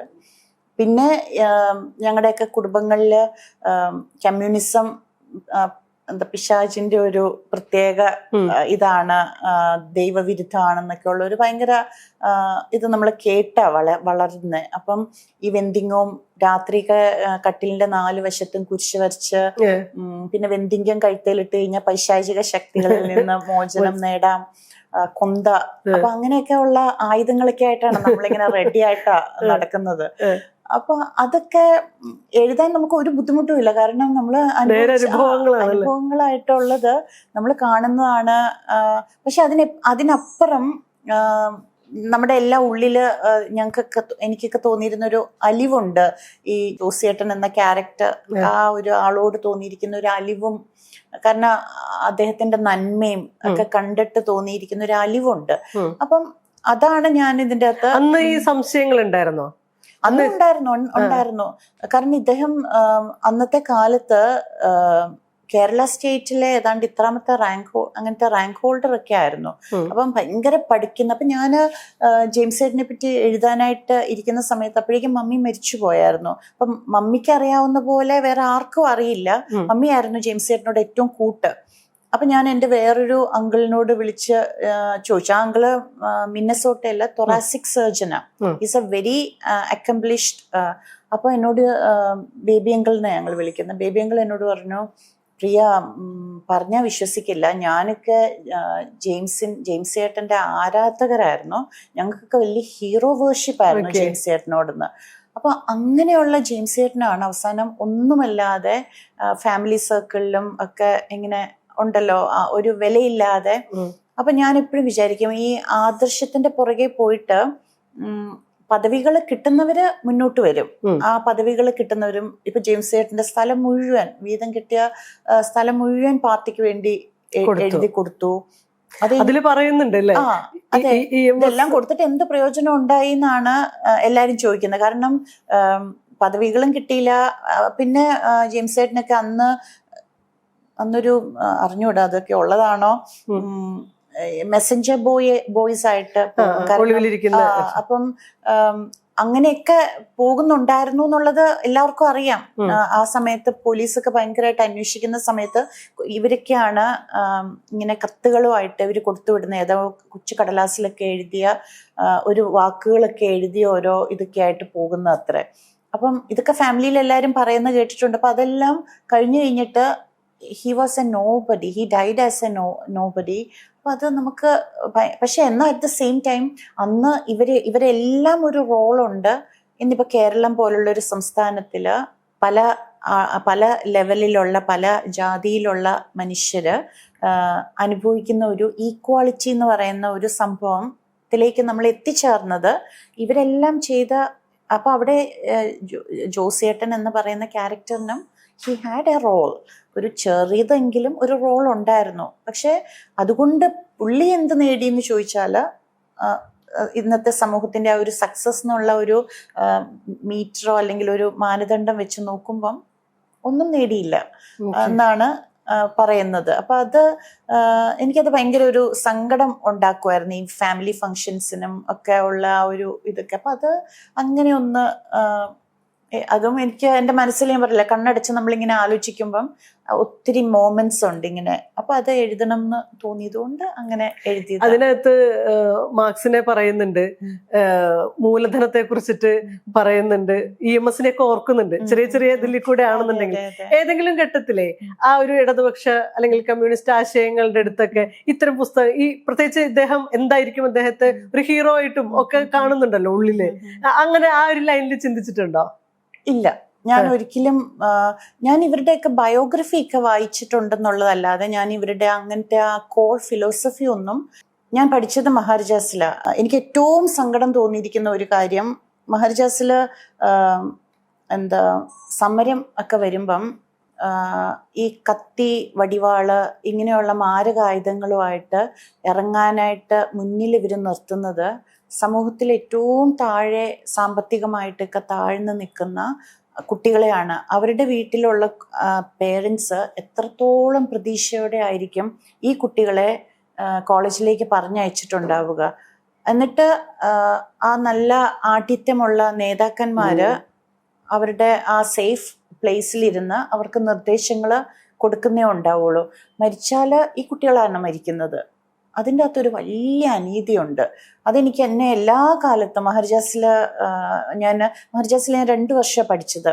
എനിക്ക് ആ കോളേജും ക്യാമ്പസും എനിക്ക് എൻ്റെ ഭയങ്കര പ്രാണൻ പോലെ ഇഷ്ടമാണ്. പക്ഷേ ഈ ഒരു ഇത് എന്നെ വല്ലാതെ അസ്വസ്ഥമാക്കിയിരിക്കുന്ന ഒരു സംഭവമാണ്. അത് ശരിയല്ല. അത് എല്ലാ കാലത്തും പണം ഉള്ളവൻ ആജ്ഞ കൊടുക്കും, പണമില്ലാത്തവൻ വെട്ടും കുത്തും ഏൽക്കാനായിട്ട് മുന്നിൽ നിൽക്കും. അതൊരു വലിയൊരു തെറ്റാണെന്ന് അതിലൊരു വലിയൊരു അനീതിയുണ്ട്. അപ്പൊ അത് എനിക്ക് വല്ലാത്ത ഒരു വിഷമം തോന്നിയിട്ടുള്ള കാര്യമാണ്. പക്ഷെ അത് ഇപ്പൊ ഞാനത് പറഞ്ഞാല് ആൾക്കാർ ഭയങ്കരമായിട്ട് അത് ഇല്ല, അങ്ങനെയല്ല എന്ന് പറയുമായിരിക്കും. പക്ഷെ അത് നമ്മൾ കണ്ടുകൊണ്ടിരിക്കുന്നതാണ്. ഇപ്പോഴും അതിൽ വലിയ മാറ്റമൊന്നും വന്നിട്ടില്ല എന്നാണ് എനിക്ക് തോന്നുന്നത് ഇവിടെ. അതേസമയം ഇപ്പൊ അമേരിക്കയിലൊക്കെ ആണെങ്കിൽ സ്കൂള്, കോളേജിൽ നിന്നൊക്കെ നമ്മൾ രാഷ്ട്രീയം മാറ്റി നിർത്താൻ ശ്രമിക്കുന്നതിന്റെ ഒരു കാരണം, മിക്ക കുട്ടികളും വീട്ടിൽ നിന്ന് അവർക്ക് അധികം പൈസ കിട്ടില്ല. അവര് തന്നെ പൈസ ജോലി ചെയ്ത് അല്ലെങ്കിൽ ലോൺ എടുത്ത് ആണ് കോളേജിൽ വരുന്നത്. അപ്പൊ ഇവർക്ക് വേറൊന്നിനും സമയമില്ല. ഇവർക്ക് വലിയൊരു എടുത്താ പൊങ്ങാത്ത ലോൺ ഇവരുടെ ചുമലിലുണ്ട്. അപ്പൊ ഈ പഠിച്ച് ഇത് ചെയ്തിട്ട് വേണം അവർക്ക് ആ ലോൺ തിരിച്ചടയ്ക്കാനായിട്ട്. അപ്പം അങ്ങനെയൊക്കെയുള്ള ഒരു ഡിഫറൻസ് ഉണ്ട്. ഗുർജറി ബാഗ് എന്ന് പറയുന്ന കഥയിലേക്ക് വരികയാണെന്നുണ്ടെങ്കിൽ അതില് ഈ പറയുന്ന ബാരിയേഴ്സ് ഒന്നും ഇല്ലാതെ, അതിർത്തികളില്ലാത്ത ഒരു ബന്ധം രൂപപ്പെടുന്നുണ്ട്. ഒരു ഗ്രോസറി ഷോപ്പിനകത്ത് നിന്നിട്ട് ഒരു അമേരിക്കൻ സ്ത്രീയും കുട്ടികളും ഇപ്പുറത്ത് നിൽക്കുന്ന മീനയും കൂടിയിട്ട് ഒരു ഇന്ത്യൻ അമേരിക്കൻ ബന്ധം അറിയാതെ രൂപപ്പെടുന്നുണ്ട്. അതിന് കാരണമാകുന്നത് ഒരു കുഞ്ഞ് ബാഗുമാണ്, ഗുജറാത്തിൽ ഉണ്ടാക്കുന്ന ഒരു കുഞ്ഞു ബാഗുമാണ്. പക്ഷെ അതിന്റെ എൻഡിലേക്ക് വരുമ്പോഴേ അത് ഭയങ്കര ട്വിസ്റ്റ് ഉണ്ടാക്കിയ ഒരു സംഗതിയാണ്. ഒരു ബന്ധം രൂപപ്പെടുന്നു, നമ്മൾ നമ്മുടെ സങ്കടങ്ങളൊക്കെ പറയുന്നു, പക്ഷെ ഏറ്റവും അവസാനത്തെ വരിയിലാണ് അതിന്റെ മുഴുവൻ രാഷ്ട്രീയവും കിടക്കുന്നതെന്ന് എനിക്ക് തോന്നി. ഒരു ഇറാഖ് വാറിൽ കൊല്ലപ്പെട്ട സൈനികൻ എന്ന് പറയുന്നത് അത് അതിന്റെ എല്ലാ അതിർത്തികളെയും ഇല്ലാണ്ടാക്കി കളയുന്നുണ്ട്. ആ കഥയിലേക്ക് അനുഭവമൊക്കെ എന്താ? ഞാൻ എൻ്റെ ലൈഫിൽ വളരെ വിഷമത്തിലൂടെ കടന്നു പോയിക്കൊണ്ടിരിക്കുന്ന ഒരു സമയത്ത്, ആ സമയത്ത് എൻ്റെ മോള്, അവള് ചിരിക്കുന്നില്ല, കരയുന്നില്ല, അവൾക്ക് റെസ്പോൺസ് ഒന്നുമില്ല. അപ്പൊ ഇങ്ങനെ എവറി ഡേ ഞാനിങ്ങനെ I was hoping for a miracle. അപ്പൊ ഞാനിങ്ങനെ എല്ലാ ദിവസവും നമ്മളിങ്ങനെ ആരെങ്കിലും ഒരു പ്രാർത്ഥന ചൊല്ലിയാൽ ചൊല്ലിയാൽ അത്ഭുതം നടക്കും എന്ന് പറയുമ്പോഴേക്കും നമ്മൾ ഉടൻ തന്നെ ആ നൊവേന എഴുതിയെടുത്ത് അത് പിന്നെ റിലീജിയസ്ലി ചൊല്ലുന്നു. പക്ഷേ ഇവിടെ വ്യത്യാസമൊന്നും കാണുന്നില്ല. അപ്പൊ അങ്ങനെയൊക്കെയുള്ള ഭയങ്കര ഒരു വല്ലാത്തൊരു ഇമോഷണൽ സ്റ്റേജിൽ കൂടെ ഞാൻ കടന്നു പോയിക്കൊണ്ടിരിക്കുന്ന ഒരു ദിവസമാണ്. അപ്പൊ അതിരാവിലെ ഷോപ്പിങ്ങിന് പോകുന്നത്. അപ്പൊ അങ്ങനെ ഷോപ്പിങ്ങിന് പോയപ്പം അപ്പോഴും ഇങ്ങനെ പ്രാർത്ഥന എല്ലാ ദിവസവും, ഇന്ന് കുട്ടി ചിരിക്കും അല്ലെങ്കിൽ ഇന്ന് കുട്ടി കരയും, അങ്ങനെയൊക്കെ വിചാരിച്ച് നമ്മളിങ്ങനെ ആ അത്ഭുതത്തിന് വേണ്ടി ഇങ്ങനെ വെയിറ്റ് ചെയ്തുകൊണ്ടിരിക്കുക, അങ്ങനെ ഓരോ ദിവസത്തെയും. അപ്പൊ അങ്ങനെ പോകുമ്പോഴാണ് ഈ ഒരു ലേഡിയെ കണ്ടത്. അപ്പൊ വെറുതെ ഒരു സംഭാഷണം, അവരുടെ ബാഗ് അപ്പം ശ്രദ്ധയിൽ പെട്ടപ്പോഴാണ്, ഓ ഇത് ഇന്ത്യൻ ബാഗാണല്ലോ, ഗുർജറി ബാഗ് ആണല്ലോ എന്ന് വിചാരിച്ച് ഞാൻ അവരോട് നല്ല ബാഗാന്ന് പറയുന്നത്. പിന്നീട് ആലോചിക്കുമ്പം അതിരാവിലെ ഈ 5 മണി ബിറ്റ്വീൻ 5 and 6 ഒരമ്മ അവരുടെ 2 കുട്ടികള്, സാധാരണ കുട്ടികളെല്ലാവരും രാവിലെ എഴുന്നേക്കാൻ മടിയുള്ളവരാ, അതിരാവിലെ അവർ എഴുന്നേക്കില്ല. അങ്ങനെയുള്ള ആ കുട്ടികളെ വിളിച്ചെഴുന്നേപ്പിച്ച് പൂർണ്ണ ഗർഭിണിയായിട്ടുള്ള ഒരു സ്ത്രീ ഷോപ്പിങ്ങിന് വരിക എന്ന് പറഞ്ഞാൽ അതിനർത്ഥം she doesn't have anybody at home to babysit them. അപ്പം ഒരു അമ്മയോ അല്ലെങ്കിൽ ഭർത്താവോ അല്ലെങ്കിൽ ആരും ഇല്ലാത്തത് കൊണ്ടാണ് ആ കുട്ടികളെയും കൂടെ ആയിട്ട് അവര് വരുന്നത്. അപ്പോഴാണ് ആ സംഭാഷണം എല്ലാം വരുന്നതും. അപ്പൊ എനിക്കതന്ന് അവരാ ബാഗ് തന്നിട്ട് എന്നോട് പ്രാർത്ഥിക്കുമ്പോൾ എനിക്ക് വേണ്ടി പ്രാർത്ഥിക്കണം എന്ന് എന്നോട് പറഞ്ഞു. എനിക്കും എൻ്റെ കുട്ടികൾക്കും വേണ്ടി ഈ ബാഗ് ഉപയോഗിക്കുമ്പോഴെല്ലാം പ്രാർത്ഥിച്ചാൽ മതി എന്ന് പറയുമ്പം ഞാൻ വിചാരിക്കുന്നത് എന്തിട്ട് പ്രാർത്ഥന ഇവർ പറയുന്നത്, ഇവർക്ക് പ്രാർത്ഥനയ്ക്ക് എന്ത് ശക്തിയാണ് ഉള്ളത്? അങ്ങനെയാണെങ്കിൽ ഞാൻ ഇത്രയും കാലം ഇരുന്ന് പ്രാർത്ഥിച്ചിട്ട് എൻ്റെ കുഞ്ഞ് ചിരിക്കുന്നുമില്ല, കരയുന്നുമില്ല, ഒന്നും ചെയ്യുന്നില്ലല്ലോ എന്ന്. അപ്പോഴാണ് അവരെന്നോട് പറഞ്ഞത്, ചിലപ്പോൾ നിങ്ങൾക്ക് അവരെ നന്നായിട്ട് നോക്കാനുള്ള ഗ്രേസ് ആണെങ്കിലോ ആ പ്രാർത്ഥന കൊണ്ട് കിട്ടുന്നത്, അല്ലാതെ അത്ഭുതങ്ങൾ എന്ന് പറഞ്ഞാൽ നമ്മൾ ആ കൃത്യം ഒരിതല്ല അവിടെ നടക്കുന്നത്. ഇതും ഒരു അത്ഭുതം തന്നെയാണ്. നമുക്ക് അതിപ്പോൾ ശരിയാണ്, നമുക്ക് ഒരു വയ്യാതെ കിടക്കുന്ന ഒരു കുഞ്ഞിനെ നോക്കണമെങ്കിൽ അതിനൊരു ഗ്രേസ് വേണം. അതെല്ലാവർക്കും പറ്റില്ല അത്. അപ്പൊ ചിലപ്പോൾ ഞാൻ ആ പ്രാർത്ഥിച്ചത് കൊണ്ടായിരിക്കും എനിക്ക് അവളെ ഭയങ്കര സ്നേഹത്തോടെ ശുശ്രൂഷിക്കാനുള്ള ഒരു ഭാഗ്യം എനിക്ക് കിട്ടിയത്. ആ സമയത്ത് എൻ്റെ മനസ്സിലുണ്ടായിരുന്ന ഒരു വല്ലാത്ത വിഷമത്തെ പെട്ടെന്നൊരു പ്രകാശം വന്ന പോലെ ചേഞ്ച് ആയിരുന്നു എനിക്ക്. അപ്പൊ എനിക്ക് ഇന്നും ആ ഗർഭിണിയുടെ അഡ്രസ്സ് വാങ്ങിക്കാത്തതിൽ അവരെനിക്ക് തരേയില്ലായിരുന്നു എന്ന് എനിക്ക് തോന്നി, ഞാൻ ചോദിച്ചിരുന്നെങ്കിൽ. കാരണം അവര് പൈസ വേണ്ട, അങ്ങനെ ഞാൻ വാങ്ങില്ല എന്നൊക്കെ പറഞ്ഞാണ്. അപ്പൊ പിന്നെ അവരെന്നോട് ആകെ ആവശ്യപ്പെട്ടത് പ്രാർത്ഥിക്കാൻ. അപ്പൊ അതുകൊണ്ട് ഞാൻ ആ ബാഗ് എൻ്റെ ലൈഫിലെ ഒരു വളരെ പ്രഷ്യസ് സാധനം, അത് ഒരു ഓർമ്മപ്പെടുത്തലും കൂടെ എനിക്കത് എപ്പോഴും. അപ്പൊ ഞാൻ എപ്പോഴും എൻ്റെ ബെഡ് സൈഡ് ടേബിളിന്റെ അവിടെ ഒരു ഡ്രോയിലാണ് ഞാനത് എപ്പോഴും വെക്കുന്നത്. ഇടയ്ക്കിടയ്ക്ക് ഞാനതിങ്ങനെ എടുത്തു നോക്കും, ഞാൻ പ്രാർത്ഥിക്കും. അത് എടുക്കുമ്പോഴല്ലേ, ഇപ്പൊ അവര് കുട്ടികൾ വലുതായിട്ടുണ്ടാവും, ഉണ്ടായ കുട്ടിയും ഒത്തിരി വലുതായിട്ടുണ്ടാവും, പക്ഷെ I still pray for that mother and the kids. അപ്പം എനിക്കൊരു വിശ്വാസമാണ് അതുകൊണ്ട് ഫലം ഉണ്ടാകും എന്നുള്ളത്. അപ്പം അങ്ങനെയാണ് ആ കഥയിലേക്ക് വന്നത്. അപ്പൊ ഞാൻ നേരത്തെ പറഞ്ഞ പോലെ ആ ഗുർജറി ബാഗിന്റെ കഥ ലോകത്തോട് പറയണം എന്ന് എനിക്ക് തോന്നി. അതുകൊണ്ട് ഞാൻ അത് എഴുതി. എനിക്ക് പക്ഷെ ആ കഥേന്റെ എൻഡിലാണ് ലോകത്തിനെ മുഴുവൻ കാണാൻ പറ്റുന്ന ഒരു ഫീൽ ഉണ്ടായ. കാരണം ഇറാഖ് വാർ നമ്മുടെ ഓർമ്മയിലുള്ള ഒരു സംഘം, ഇറാഖ് വാറിൽ മരിച്ചുപോയ ഒരു സൈനികന്റെ ഭാര്യയും കുട്ടികളും. അത് ആ കാലത്ത് അമേരിക്കയിൽ തന്നെ ഈ സൈനിക വൃത്തിക്ക് പോകുന്നതിനെതിരെ മരിച്ചുപോയ ആളുകളുടെ പാരന്റ്സും ബന്ധുക്കളും ഒക്കെ സമരം ചെയ്തിട്ടുണ്ട് അല്ലേ? അതൊക്കെ ഓർമ്മ.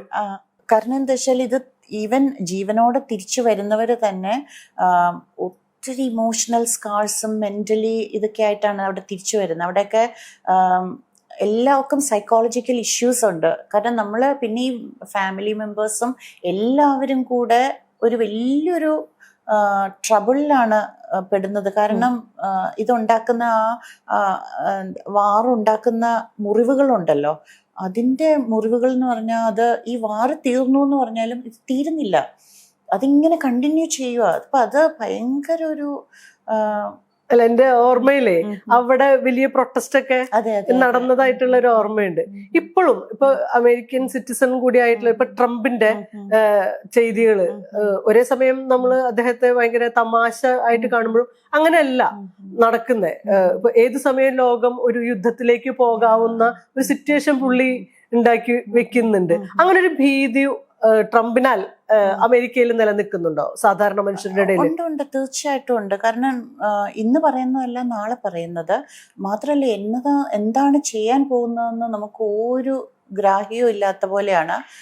എന്നുവെച്ചാൽ ഇപ്പം നമ്മൾ ഓരോ രാജ്യങ്ങൾ പാലിക്കേണ്ട ചില മര്യാദകളുണ്ടല്ലോ, ട്രംപിന് ഇതൊന്നും ബാധകമല്ല.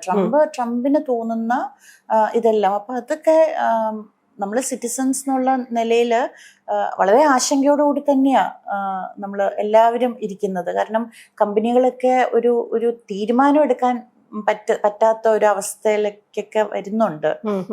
ഈ തൊഴിൽ നഷ്ടം ഈ പറയുന്ന പോലെ നഷ്ടം ഇത് മാത്രമല്ല, ഇപ്പൊ AI ഒക്കെ വരുന്നതിന്റെ അങ്ങനെയൊക്കെ ഉള്ള കുറെ ഇതുള്ളത് കൊണ്ട് തൊഴിൽ മേഖലകളിലെല്ലാം അതിൻ്റെ എന്താ റിപ്പർക്കഷൻസ് നന്നായിട്ട് നടക്കുന്നുണ്ട്. അപ്പം അത് പല പല പല കാരണങ്ങൾ, ഇങ്ങനെ ട്രംപിന്റെ പോളിസീസ്, പിന്നെ AI-ടെ ഇത്, അപ്പൊ അതെല്ലാം വരുന്നുണ്ട് ഇതിനകത്ത്. ഇപ്പൊ വിസ നിയമങ്ങൾ മാറ്റിയല്ലോ, വിസ നിയമങ്ങൾ. അപ്പൊ അവിടുത്തെ ഇന്ത്യൻ വംശജർക്ക് അല്ലെങ്കിൽ ഇന്ത്യക്കാരായിട്ടുള്ള മനുഷ്യർക്ക് H1കാർക്ക് ഭയങ്കര പ്രോബ്ലമാണ്. കാരണം $100,000 ഫീസ് ഒക്കെ ആക്കിയിട്ടുണ്ട്. അപ്പൊ അങ്ങനെ വരുമ്പം അങ്ങോട്ടേക്ക് H1 പ്രോസസ് ചെയ്യുന്നത് നന്നായിട്ട് കുറയും.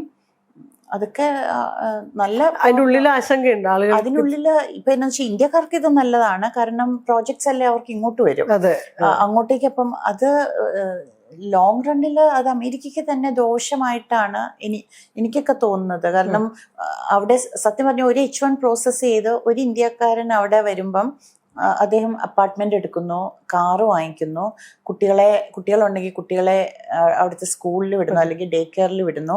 അപ്പൊ അവിടെ എല്ലാം ബിസിനസ് ഇൻകം ജനറേറ്റ് ചെയ്യുക.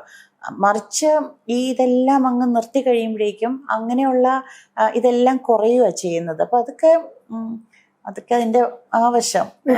ഞാനിപ്പം ഒത്തിരി ഇതൊക്കെ വായിച്ചു കഴിഞ്ഞാൽ നമുക്ക് ഭയങ്കര ഒരു സ്ട്രെസ് വരുന്ന പോലെ. അപ്പം ഇപ്പൊ എന്നാന്ന് വെച്ചാൽ ഇപ്പൊ ഇരുന്ന് എഴുതുക, അതാണ്, പിന്നെ വേറെ പ്രശ്നമൊന്നുമില്ല.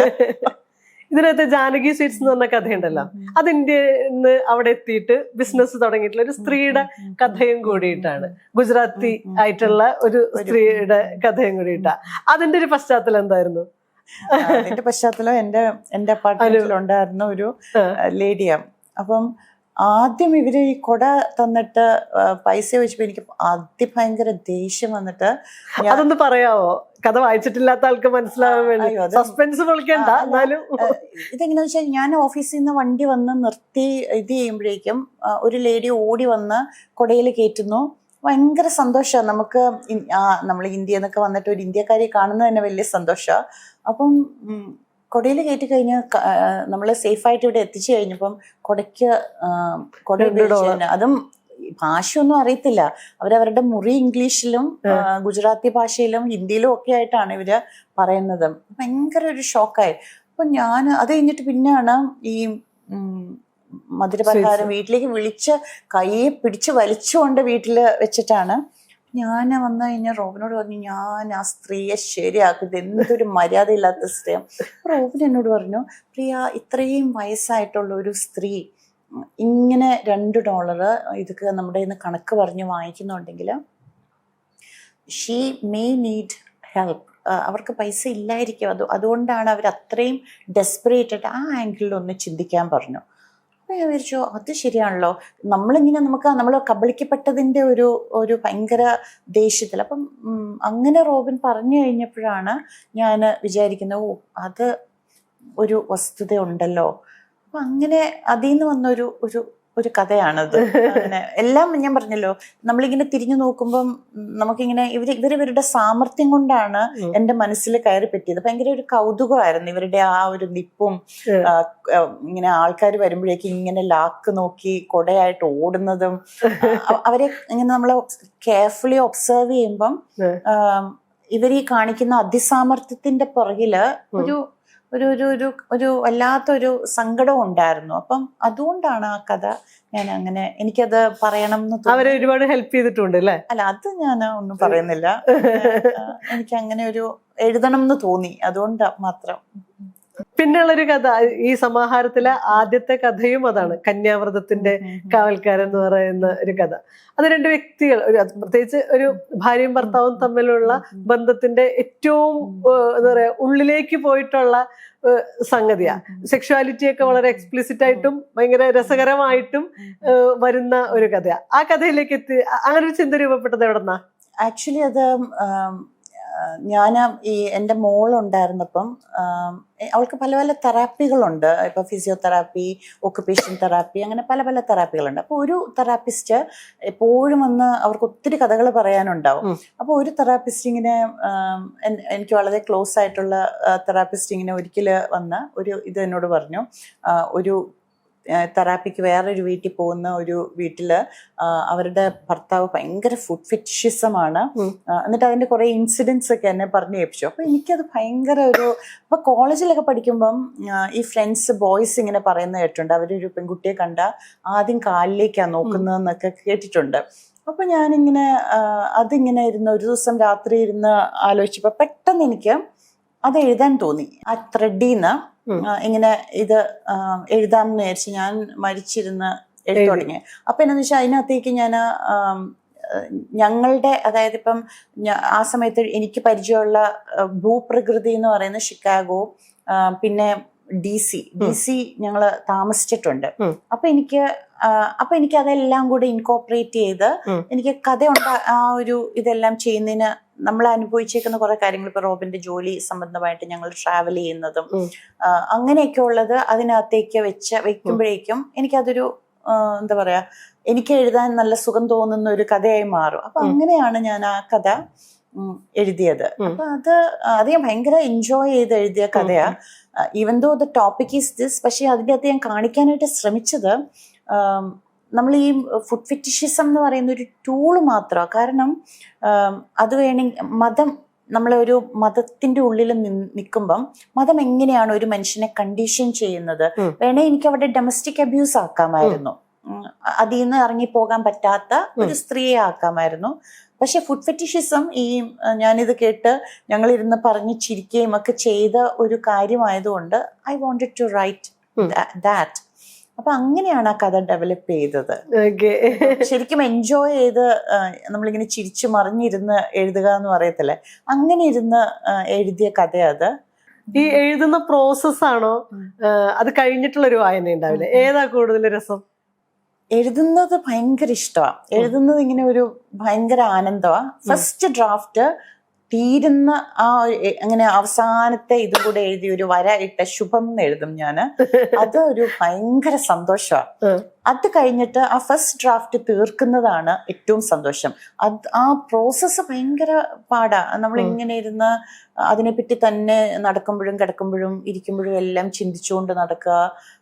മൈൻഡ് നമ്മൾ നടക്കാൻ പോകുമ്പോഴെല്ലാം ഇത് മനസ്സിലിട്ട് നമ്മളിങ്ങനെ നടക്കുക. അപ്പം ചിലപ്പോൾ നമ്മൾ എന്തെങ്കിലും ചെയ്തുകൊണ്ടിരിക്കുമ്പോഴായിരിക്കും ഒരു വരി കിട്ടുന്നത്. അപ്പോൾ അതവിടെ ഇട്ടിട്ട് ഓടിപ്പോയി ആ വരി ഒന്നെങ്കിൽ റെക്കോർഡ് ചെയ്ത് വെക്കും, അല്ലെങ്കിൽ അത് വേഗം എഴുതി വെക്കും. അങ്ങനെയൊക്കെ ഒരു അല്ലാത്ത പ്രോസസ്സാണ് അത്. അതുകൊണ്ട് എഴുതുന്ന പ്രോസസ്സ് എൻജോയ് ചെയ്യുന്നുണ്ട്, പക്ഷെ അറ്റ് ദ സെയിം ടൈം കഠിനവുമാണ് എന്നാ എനിക്ക് തോന്നുന്നത്. എല്ലാവരുടെയും കാര്യം എനിക്കറിയത്തില്ല, എൻ്റെ കാര്യം അതായത് ആ ഒരു സമയം എന്ന് പറയുന്ന അത് കഴിഞ്ഞിട്ട് അത് പൂർത്തിയാക്കി കഴിയുമ്പം ഭയങ്കര സന്തോഷം. എഡിറ്റിംഗ് സ്റ്റേജ് പിന്നെ റിലാക്സ്ഡ് ആയിട്ടിരുന്ന് ചെയ്യുന്ന സ്റ്റേജാ. പക്ഷെ എഴുതുന്നത് നമ്മൾ എഴുതുന്ന ഒരു സംഗതിയെ വായിച്ചിട്ട് പലരും പല അഭിപ്രായം പറയുമല്ലോ. ചിലപ്പോ നമ്മൾ വിചാരിക്കാത്ത കാര്യമായിരിക്കും പറയാം, ചിലപ്പോ നമ്മൾ ഉദ്ദേശിച്ച അതേപോലെ തന്നെ വിചാരിക്കുന്നത്. അങ്ങനെ വിചിത്രമായ അനുഭവങ്ങൾ ഉണ്ടായിട്ടുണ്ടോ? അത് ചിലര് കഥ വായിച്ചിട്ട് നമ്മൾ വിചാരിക്കാത്ത മാനങ്ങള് പറയും. അപ്പൊ അത് നമ്മള് വിചാരിക്കും, അയ്യോ നമ്മൾ എഴുതുമ്പോ അത് വിചാരിച്ചിട്ട് പോലും ഉണ്ടാവില്ല. അങ്ങനെ ചില ഇൻസിഡൻസ് ഉണ്ടായിട്ടുണ്ട്. ഫോർ എക്സാമ്പിൾ ഈ ആൻക്ലൈൻ ജാക്കറ്റ് വന്നപ്പം ഞാൻ പറയാൻ ഉദ്ദേശിച്ചത് ഈ മൈൽഡ് ടോക്സിക് ആയിട്ടുള്ള പുരുഷന്മാരുണ്ട്. അവര് പ്രകടമായിട്ട് ഭാര്യയെ ഉപദ്രവിക്കുകയോ അല്ലെങ്കിൽ അങ്ങനെ ഒന്നും ചെയ്യില്ല. പക്ഷെ അവരുടെ ഒരു കടിഞ്ഞാണ് എപ്പോഴും അവര് ഒരു തരത്തിലും അവരുടെ ഇഷ്ടങ്ങൾ മാത്രം നടപ്പിലാക്കുന്ന അങ്ങനത്തെ ചില പുരുഷന്മാരുണ്ട്. അപ്പൊ അങ്ങനെയൊക്കെയുള്ള ഒരു ഇതാണ്, ഇങ്ങനെ പ്രകടമായ ഇതല്ല. പക്ഷെ ഒരു മീറ്റിങ്ങിന് ഇരുന്നപ്പം ഒരു മനുഷ്യൻ എന്നോട് വല്ലാതെ കയർത്ത് സംസാരിച്ചു. അവരെന്നോട് പറഞ്ഞ എക്സാക്ട് വേർഡ്സ്, നിങ്ങൾ എന്തൊക്കെ കുടുംബം തകർക്കാനായിട്ട് ഇറങ്ങി പുറപ്പെട്ടിരിക്കുകയാണോ? ആ മീറ്റിങ്ങിൽ എനിക്ക് തോന്നുന്നത് റെക്കോർഡ് ചെയ്തിട്ടുണ്ടെങ്കിൽ അത് അവിടെ വന്നിട്ടുണ്ടാകും. അപ്പൊ ഞാൻ വിചാരിച്ചു, ദൈവമേ ഈ ഒരു കഥയ്ക്കകത്ത് അങ്ങനെ കുടുംബം തകർക്കാനായിട്ട് എന്താ പോലും എന്നൊക്കെ എനിക്ക് മനസ്സിലായില്ല. അതുപോലെ അതിനകത്ത് കഥാപാത്രം പരിപ്പ് വെന്ത് അല്ലെങ്കിൽ കരിഞ്ഞു പോയിട്ട് ഭാര്യയെ ഒന്ന് വഴക്ക് പറയുന്ന പോലും ഇല്ല. ഞാനാണെങ്കിൽ എൻ്റെ ഭാര്യ വിവരം അറിഞ്ഞേനെന്ന്. അങ്ങനെ എന്തോ ഒരു സിമിലർ. അപ്പൊ എനിക്ക് ഭയങ്കരമായിട്ട് എനിക്ക് ദേഷ്യം വന്നു. എനിക്ക് എൻ്റെ കഥയെ പറഞ്ഞതിലല്ല, ആ മനുഷ്യന്റെ ക്യാരക്ടർ കൃത്യമായിട്ട് ആ സമയത്ത് എനിക്ക് വെളിപ്പെട്ടു. അപ്പൊ എനിക്ക് I don't even want to talk to him. പക്ഷെ എനിക്ക് എന്റെ വായിന്ന് എനിക്ക് നല്ല ദേഷ്യം വന്നു. അപ്പൊ എനിക്ക് നമ്മളങ്ങനെ ദേഷ്യപ്പെട്ട് നമ്മൾ കൺട്രോൾ, നമ്മുടെ കഥയെ എങ്ങനെ വേണേലും ആൾക്കാർ വായിക്കട്ടെ, അത് നമ്മളുടെ വിഷയമല്ല എന്നാണ് ഞാൻ വിചാരിച്ചേക്കുന്നത്. പക്ഷെ എന്നിട്ട് പോലും എൻ്റെ രക്തം തിളച്ചു. അതായത് എൻ്റെ വീട്ടിലാണേ അത് ഞാൻ അവർ വിവരം അറിഞ്ഞേനേന്നോ അങ്ങനെ എന്തോ ഒരു ഡയലോഗ് പറഞ്ഞപ്പോഴേക്കും എനിക്കത് ഭയങ്കരമായിട്ട് ദേഷ്യം വന്നു. അപ്പം പിന്നെ ഞാൻ വിചാരിച്ചു ആരെന്ത് പറഞ്ഞാലും പ്രൊവോക്ഡ് ആവേണ്ട ആവശ്യമില്ല. Because everybody has a right to read. അവരുടെ ഇഷ്ടത്തിനനുസരിച്ച് അതിനെ വായിക്കാനുള്ള ഒരു ഫ്രീഡം ഉണ്ട്. അത് വായനക്കാരുടെ ഫ്രീഡമാണ്. അപ്പൊ ഞാനതില് ഇത് ചെയ്യേണ്ട ആവശ്യമില്ല. പക്ഷെ എനിക്ക് എന്നെ ദേഷ്യപ്പെടുത്തിയത് എൻ്റെ കഥയെ പറഞ്ഞതിലല്ല. അങ്ങനെ അതെനിക്കിഷ്ടമില്ല. അങ്ങനെ നമ്മൾ നേരെ അധോലോകത്തിലേക്ക് പോവാം. ഷിക്കാഗോ മുതൽ തമ്മനം വരെ എന്ന് പറയുന്ന ഒരു കഥ. ഈ പറഞ്ഞ ബാക്കിയുള്ള 6 കഥകളിലും സ്വന്തം അനുഭവങ്ങൾ തന്നെയാണ് പ്രിയ എഴുതിയേക്കുന്നത്. ഇതിനകത്തും അനുഭവപരതയുടെ ഒരു അംശം കിടക്കുന്നുണ്ടെന്ന് തോന്നുന്നു അല്ലെ? ഉണ്ട്. തമ്മനം മുതൽ ഷിക്കാഗോ എന്ന് പറയുന്നതിനകത്ത് 2 കാലം ഫീൽ ചെയ്യുന്നുണ്ട്. അതായത് കോളേജിൽ പഠിച്ചിരുന്ന കാലത്തുള്ള ഒരു ചുറ്റുപാടും പിന്നെയുള്ളത് US ഷിക്കാഗോയിൽ ഉള്ള ഒരു പരിസരവും. എനിക്ക് മൊത്തം കഥകൾ വായിച്ച സമയത്ത് തോന്നിയ ഒരു കാര്യം ഞാൻ പറയട്ടെ. അതായത് ഒരു 30-40 വർഷം മുമ്പുള്ള കേരളവും പ്രസന്റ് എന്ന് പറയുന്നത് US ആ. അപ്പൊ ഈ ഗ്യാപ്പിലുള്ള കേരളത്തിനെ പുറത്തു നിന്നിട്ട് കാണാനോ അല്ലെങ്കിൽ ഫ്രീക്വന്റ് ആയിട്ട് അങ്ങനെ നിരന്തരം വന്നു പോക്കില്ല എന്ന് തോന്നുന്നു. അപ്പൊ ഈ കേരളത്തിനെ ഏത് രീതിയിലാണ് കാണുന്നത് അവിടെ ഇരുന്ന് നോക്കുമ്പോ? അവിടെ ഇരുന്ന് നോക്കുമ്പം ഈ കേരളത്തിലെ ഒത്തിരി നെഗറ്റീവ് വാർത്തകളൊക്കെ കാണുമ്പോൾ നമുക്കിങ്ങനെ പേടി തോന്നും. സേഫ് ആണോ? പക്ഷെ ഇവിടെ വന്നു കഴിയുമ്പോൾ നമ്മൾ വളരെ നോർമൽ ആയിട്ടാ കാര്യം. സേഫ് ആണോ എന്നുള്ളത് എന്ത് ആസ്പെക്റ്റിലാ തോന്നുന്നത്? ഈ പത്രത്തിലേക്ക് വാർത്തകൾ കാണുമ്പോൾ നമുക്ക് ഇറ്റ്സ് വെരി സ്കെയറി. അപ്പൊ ചിലപ്പം ഇതുപോലെ തന്നെയായിരിക്കും നിങ്ങൾക്ക് അവിടുത്തെ വാർത്തകൾ കാണുമ്പോഴും തോന്നുന്നത്.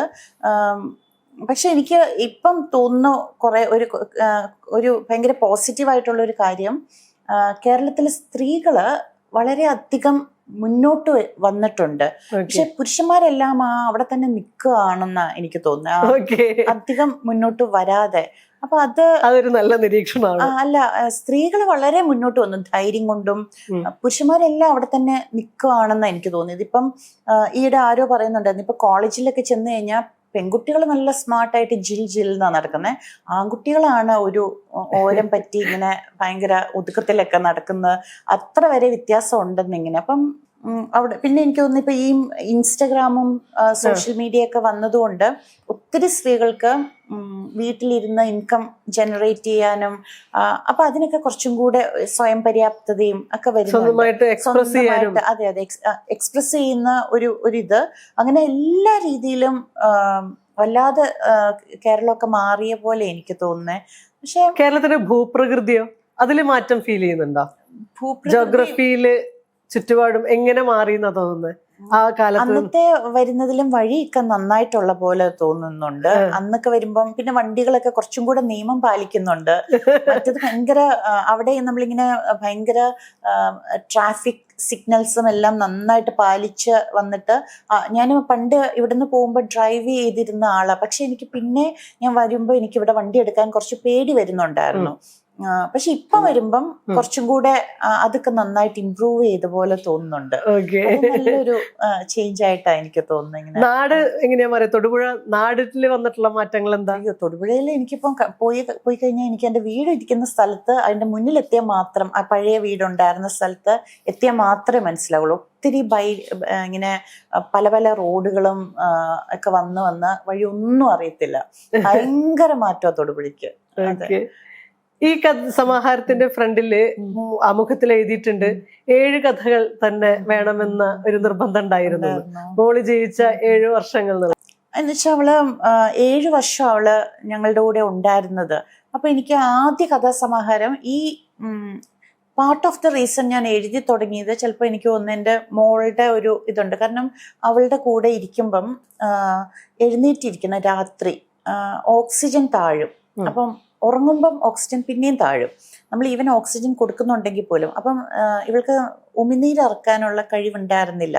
അപ്പം നമ്മളിങ്ങനെ സക്ഷൻ ട്യൂബ് ഇട്ട് ലങ്സ് വരെ നമ്മൾ ഇങ്ങനെ സെക്രീഷൻസ്, അതൊരു എവറി 15 മിനിറ്റ്സോ അല്ലെങ്കിൽ 20 മിനിറ്റ്സ് ആകുമ്പോഴേക്കും വെള്ളം നിറയും. അപ്പം അതിങ്ങനെ കെട്ടിക്കിടന്നാൽ ന്യൂമോണിയ വരും.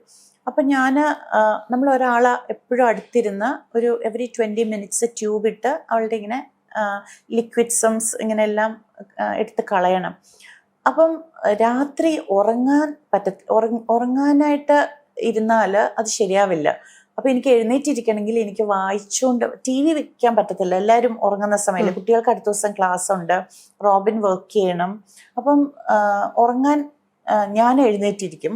അപ്പം എനിക്ക് വായിച്ചുകൊണ്ടാണ് ഞാൻ എഴുന്നേറ്റിരിക്കുന്നത്. അങ്ങനെ എഴുന്നേറ്റിരിക്കാൻ എനിക്ക് അതേ പറ്റുള്ളൂ. അപ്പം ഞാൻ ലൈബ്രറിയിൽ നിന്ന് പോയി ബുക്സ് എടുത്തുകൊണ്ട് വന്ന് ഒരു ബുക്ക് ഈവനിങ്ങിൽ അങ്ങ് തുടങ്ങിയാൽ രാവിലെ ആകുമ്പോഴേക്കും ആ ബുക്ക് തീരും. കാരണം എവറി 20 മിനിറ്റ്സോ അല്ലെങ്കിൽ അങ്ങനെ നമ്മൾ സെക്ഷൻ ചെയ്യണമല്ലോ. അപ്പം ഇങ്ങനെ ടൈം ടേബിൾ വെച്ചെന്ന പോലെ നമ്മൾ അവളുടെ അടുത്തിരുന്ന് വായിക്കും, എന്നിട്ടിരുന്ന് എഴുന്നേറ്റിരുന്ന് ചെയ്യും. അങ്ങനെ ആയിരുന്നു.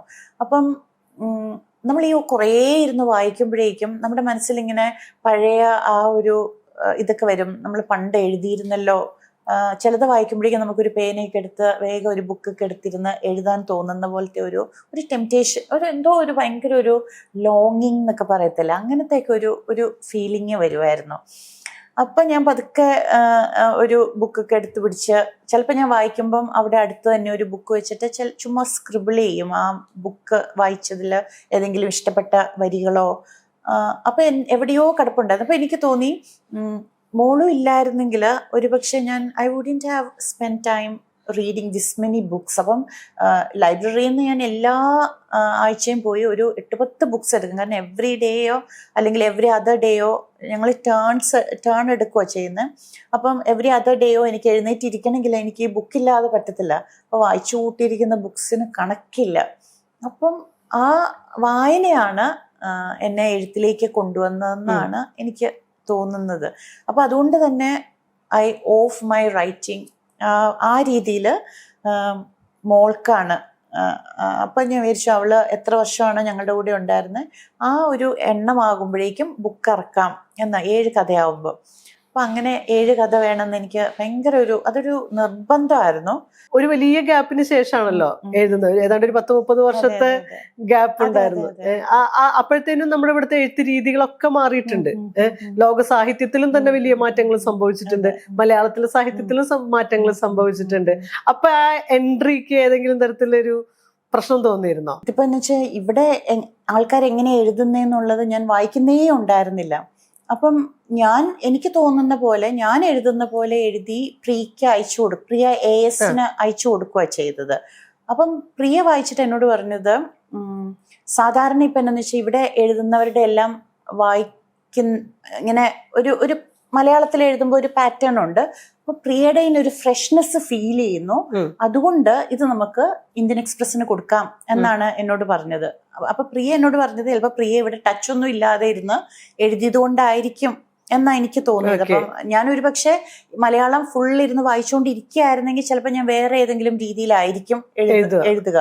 അപ്പൊ അത് നല്ലതാണോ ചീത്തയാണോ എന്നൊന്നും എനിക്ക് അറിഞ്ഞൂടാ. ഞാനിപ്പം എൻ്റെ മുന്നിൽ ഒരു ഇതേ ഉണ്ടായിരുന്നില്ല, ഒരു അനുകരിക്കാനോ അല്ലെങ്കിൽ എന്തെങ്കിലും ചെയ്യാനായിട്ടൊരു ഇതേ ഇല്ലായിരുന്നു. ഞാൻ എനിക്ക് തോന്നുന്ന പോലെ എൻ്റെ വായിലോ വരുന്ന പോലെ എഴുതി അങ്ങനെ അങ്ങ് കൊടുക്കുകയോ ചെയ്തേ.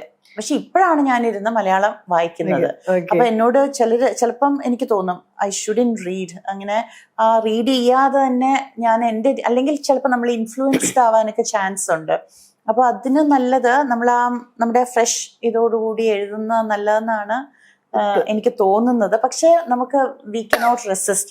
ആരെങ്കിലും ഒരാൾ നല്ലതാന്നൊക്കെ പറയുമ്പോൾ നമുക്ക് വായിക്കാതിരിക്കാൻ പറ്റത്തില്ല. അപ്പം ഇപ്പം നന്നായിട്ട് മലയാളം വായിക്കുന്നുണ്ട്. മലയാളം വായിക്കാത്ത സമയം മലയാളം അല്ലാത്ത എന്ത് വായനകളാ ഉണ്ടായിരുന്നത്? ഇംഗ്ലീഷിൽ ഉള്ളത് ഞങ്ങൾക്ക് എല്ലാ ഫ്രൈഡേയും ലൈബ്രറി ഡേ ആയിരുന്നു. ഞങ്ങളുടെ വീട്ടിലെ ഒരു ടൈം ടേബിളിൽ പെട്ടതാ. അപ്പം കുട്ടികളും ഞങ്ങൾ എല്ലാവരും കൂടെ ലൈബ്രറി പോകും. ഒരു വലിയ സഞ്ചി നിറയെ ഓരോരുത്തരാളം വീതം സഞ്ചിയില് ബുക്സുമായിട്ടാണ് വരുന്നത്. അപ്പം ഇംഗ്ലീഷ് എല്ലാം വായിക്കും, എല്ലാം. ഇപ്പം കുട്ടികൾ പറയുന്ന ബുക്സും കൂടെ ഞാൻ വായിക്കും. എനിക്ക് ത്രില്ലർ ഒന്നും എനിക്ക് ഇഷ്ടമില്ല. പക്ഷെ പിള്ളേര് പറയും. പിന്നെ ഫാന്റസി അല്ലെങ്കിൽ ഇങ്ങനെ അങ്ങനത്തെ ബുക്സ് ഒക്കെ കുട്ടികൾക്ക് ഇഷ്ടമായതുകൊണ്ട് അവരുമായിട്ട് ഡിസ്കസ് ചെയ്യാൻ വേണ്ടി ഞാനും ഇരുന്ന് വായിക്കും. അല്ലെങ്കിൽ എനിക്ക് പൊതുവെ അതൊന്നും, എനിക്ക് കുറച്ചും കൂടെ റിയലിസ്റ്റിക് ആയിട്ടുള്ള ഇതൊക്കെ ഇഷ്ടം. പക്ഷെ പിള്ളേർക്ക് വേണ്ടി വായിക്കും. ഇപ്പം അവിടെ ഇപ്പൊ ഭയങ്കര ഇതായിട്ടൊരു ഫ്രീഡ മക്ഫാഡൻ എന്ന് പറഞ്ഞ അവരുടെ ഹൗസ് മേറ്റ് സീരീസ് എന്നൊക്കെ പറഞ്ഞ് വായിച്ചു കഴിഞ്ഞാൽ നമുക്കിങ്ങനെ ഭയങ്കര ഇതാവുന്ന പോലത്തെ, എൻ്റെ ഒരു ഇതേ അല്ല അങ്ങനത്തെ ഇത്. പക്ഷെ ഈ കുട്ടികള് വായിക്കുന്നോണ്ട്, അവര് പറയുന്നോണ്ട് ഞാൻ ഭാഷയെ ഇപ്പൊ അവിടെ പോയിട്ട് ഇംഗ്ലീഷിലാണ് വായിക്കുന്നത്, സംസാരിക്കുന്നത് ഒക്കെ ഇംഗ്ലീഷ് ഭാഷയിലാണ്. പക്ഷെ നമ്മളൊരു എഴുത്ത് തുടങ്ങിയപ്പോ എന്തുകൊണ്ടാണ് അത് ഇംഗ്ലീഷ് ആവാതിരുന്നത്? ഇംഗ്ലീഷിൽ അങ്ങനെ ആലോചിച്ചിട്ടുണ്ടോ? അതാ ഞാനും, എനിക്ക് എഴുതുമ്പം എനിക്ക് ഏറ്റവും കംഫർട്ടബിൾ, ഈവൻ ഞാൻ ഇതൊന്ന് ട്രാൻസ്ലേറ്റ് ചെയ്ത് നോക്കാൻ പോലും ഞാൻ മുതിരുന്നില്ല. കാരണം എനിക്ക് ചിന്തിക്കുന്നതെല്ലാം മലയാളത്തിലാ, ഇംഗ്ലീഷിലല്ല. ഞാൻ ആത്യന്തികമായിട്ട് എനിക്ക് തോന്നുന്നത് മലയാളത്തിൽ തന്നെയാണ് ചിന്തിക്കുന്നതും ഒക്കെ. അപ്പൊ അതുകൊണ്ട് എനിക്ക് മലയാളത്തിൽ തന്നെയാ എഴുത്ത് വരുന്നത്. ചിലപ്പോ എന്നോട് എന്റെ റോബിൻ പറയാറുണ്ട്, പ്രിയ ഒന്ന് ഇംഗ്ലീഷിലൊന്ന് എഴുതി നോക്ക്, കാരണം ഇത്രയും കാലമായിട്ട് ഇവിടെ ഉള്ളതല്ലേ, അത് അവിടെ കിടപ്പുണ്ട്, അത് എഴുതുമ്പോ വരും എന്ന് പറയും. പക്ഷെ ഞാൻ ഇതുവരെ ട്രൈ ചെയ്തിട്ടില്ല. ഒരു മൊത്തം ഭാഷയ്ക്കകത്തെ സട്ടിലായിട്ടുള്ള ഒരു ഹ്യൂമറിന്റെ എലമെന്റ് ഭയങ്കരമായിട്ടുണ്ട്. പ്രിയയുടെ പൊതുവെയുള്ള സംസാരത്തിലും ഈ ഹ്യൂമർ എലമെന്റ് കിടക്കുന്നതാ. അത് എളുപ്പമല്ല എന്ന് പറയും നമ്മള്, ഹ്യൂമർ കൊണ്ടുവരിക എന്ന് പറയുന്നത്. എനിക്ക് നിങ്ങൾ എല്ലാവരും കൂടിയുള്ള സംസാരത്തിന്റെ ഒരു സംഗതിയൊക്കെ കേൾക്കുമ്പോ ഈ ഹ്യൂമർ എന്ന് പറയുന്നത് പണ്ടേ ഉള്ളതാണെന്ന് തോന്നുന്നു. അങ്ങനെയാണോ? വീട്ടിൽ എന്റെ മമ്മിക്ക് ഭയങ്കര തമാശയായിരുന്നു. ഇങ്ങനെ എന്ത് കാര്യം പറഞ്ഞാലും അതിൻ്റെ അകത്ത് എന്തെങ്കിലും ഒരു ഇത് കണ്ടുപിടിക്കും. അപ്പൊ എനിക്ക് തോന്നുന്നത് എന്റെ മമ്മിയെ അറിയാവുന്നവര് എന്നോട് പറയാറുണ്ട്, ഇങ്ങനെ മമ്മിയുടെ അതേ ഇത് തന്നെയാ നിനക്ക് കിട്ടിയിരിക്കുന്നത്. പക്ഷെ അതേസമയം എന്റെ പപ്പായുടെ സൈഡും നോക്കുവാണെങ്കിൽ അവർക്കും ഭയങ്കര സംസാരത്തിൽ ഭയങ്കര ഹ്യൂമർ ഉണ്ട്. അപ്പൊ അതുകൊണ്ട് അതൊക്കെ അവിടെ നിന്ന് കിട്ടുന്ന നമ്മുടെ DNA-യിൽ ഇങ്ങനെ ഹ്യൂമറും കൂടെ കലർന്ന DNA ആണ്. ഈ മോളുടെ ഒരു അനുഭവമേ ലൈഫിനെ എങ്ങനെയാ മാറ്റി തീർത്തിട്ടുള്ളത്? ഞാൻ മുമ്പ് ചോദിച്ചിട്ടുണ്ടെന്ന് തോന്നുന്നു. എങ്ങനെയാണ് മോളുടെ വരവും മരണവും നിങ്ങളുടെ ലൈഫിനെ എങ്ങനെയാ മാറ്റി തീർത്തത്? എനിക്ക് തോന്നുന്നു ഞങ്ങള് കുറച്ചും കൂടെ നന്മയോടെ എല്ലാത്തിനെയും കാണാൻ തുടങ്ങിയെന്ന് തോന്നുന്നു. മറ്റത് ഞങ്ങൾക്ക് ഓൺ കമ്പനി അങ്ങനെയൊക്കെ ഉണ്ടായിരുന്ന സമയത്ത്, മോള് വരുന്നതിന് മുൻപ് it was A company for profit, അതായിരുന്നു. പക്ഷെ മോൾ ഉണ്ടായി കഴിഞ്ഞപ്പം ഞങ്ങളുടെ പോളിസീസ് എല്ലാം മാറ്റി. ഞങ്ങള് 80-20, ഞങ്ങൾക്ക് 20% മാത്രം മതി, ബാക്കി 80% എംപ്ലോയീസിൽ നിന്ന് ഒക്കെയുള്ള തീരുമാനങ്ങളും അങ്ങനെ കുറേ ചേഞ്ചസ് ഞങ്ങളുടെ ലൈഫിൽ വരുത്തി.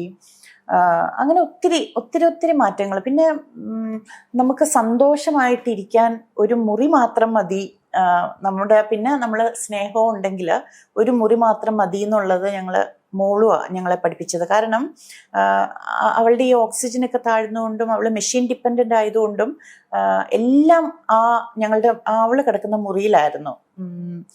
ഞാൻ കറിക്കരിയുന്നത്, പിള്ളേര് ഹോംവർക്ക് ചെയ്യുന്നത്, അവര് മോളുവിനെ നെയിൽ പോളിഷ് ഇടുന്നത്, അവര് മേക്കപ്പ് ചെയ്യുന്നത്, ഞങ്ങളുടെ ഫോട്ടോ സെഷൻ, സകലതും. ഈവൻ ഗസ്റ്റുകൾ, ഞങ്ങളുടെ ഫ്രണ്ട്സ് വന്നാൽ പോലും എല്ലാവരും ആ മുറിയിലേക്കാണ് വരുന്നത്. ആ മുറിയിലേക്ക് വന്ന ആ കട്ടിലയിൽ, ഞങ്ങളുടെ ഒരു കിങ് സൈസ് ബെഡാ, എല്ലാവരും തലങ്ങും വിലങ്ങും ആ ബെഡിലെ. മോളിന് ആ ഹാഫ് ഓഫ് ദ ബെഡ് അവൾ എടുക്കും, കാരണം അവള് പില്ലോയിലൊക്കെ നല്ല രാജ്ഞിയെ പോലെയാണ് അവള് കിടക്കുന്നത്. പിന്നെ ഉള്ള സ്പേസിലാണ് ഞങ്ങൾ എല്ലാവരും കൂടെ ആ വരുന്ന ഗസ്റ്റും. അപ്പം അങ്ങനെ ഒരു ഭയങ്കര ഒരു സ്നേഹം എന്ന് പറയത്തില്ല, നമുക്ക് പണമോ ഇതൊന്നും അല്ല വേണ്ടതെന്നുള്ളൊരു ഭയങ്കര ഒരു റിയലൈസേഷൻ വന്നു. അപ്പൊ അത് ഒരു നല്ല ഇതായിരുന്നു. പിന്നെ കമ്പാഷനേറ്റ് ആയെന്ന് തോന്നുന്നു, ഇങ്ങനെ കുറച്ചും കൂടെ ആൾക്കാരോടും അവസ്ഥകളോടും ഒക്കെ. അപ്പൊ അതൊക്കെ അതിന്റെ ഭാഗമായിട്ട് തന്നെയാണ് അവിടെ തന്നെ ഇനി നാട്ടിലേക്ക് തിരിച്ചു വരേണ്ട തീരുമാനിച്ചത്. അതുകൊണ്ടല്ല, കാരണം മോളെ അവിടെ അടക്കിയത്. അപ്പൊ അവളെ അവിടെ അടക്കിയത് കൊണ്ട് നമുക്കിനി അവിടെ മതി എന്നുള്ളൊരു ചിന്ത, അവിടെ തന്നെ മതി എന്നുള്ളൊരു ഇത്, അത്രേ ഉള്ളൂ. ഇനി അടുത്ത പുസ്തകത്തിനെ പറ്റിയിട്ട് ആലോചിക്കാൻ തുടങ്ങിയോ? അടുത്ത പുസ്തകം ആഗ്രഹമുണ്ട് ഇങ്ങനെ, കാരണം ഇപ്പം ഈ സോഷ്യൽ മീഡിയയുടെ കാലത്ത് അതുകൊണ്ടാന്ന് തോന്നുന്നു ഞാൻ 7 കഥ എഴുതിപ്പോയത്. കാരണം ഒരു കഥ മറ്റേത് പണ്ടൊക്കെ നമ്മളൊരു കഥ എഴുതി കഴിഞ്ഞാൽ ആരും അറിയില്ല, വീട്ടിലേക്ക് കുറെ കത്തുകൾ വരും, അത് നമ്മളും പോസ്റ്റ്മാനും മാത്രമേ അറിയുന്നുള്ളൂ, വേറെ ആരും അറിയുന്നില്ലല്ലോ. ഇതിപ്പോ ഈ ഹോൾ സോഷ്യൽ മീഡിയയില് അഭിപ്രായവും ഒക്കെ വരുന്നത് കൊണ്ട് നമുക്കൊരു പ്രഷർ ഉണ്ടെന്ന് തോന്നുന്നു. അപ്പൊ അതുകൊണ്ട് ഇനിയിപ്പോ അടുത്തത് എഴുതണം എന്നൊരു ഉണ്ട്. പക്ഷെ അത് ദൈവം തീരുമാനിക്കട്ടെ എന്ന് വിചാരിച്ചിരിക്കാം. അങ്ങനെ ഒരു ധൃതിയൊന്നുമില്ല, എല്ലാം ദൈവത്തിന്റെ കയ്യില്. അടുത്ത പുസ്തകവും അപ്പോ എത്രയും പെട്ടെന്ന് തന്നെ സംഭവിക്കട്ടെ. Thank you. Thank you.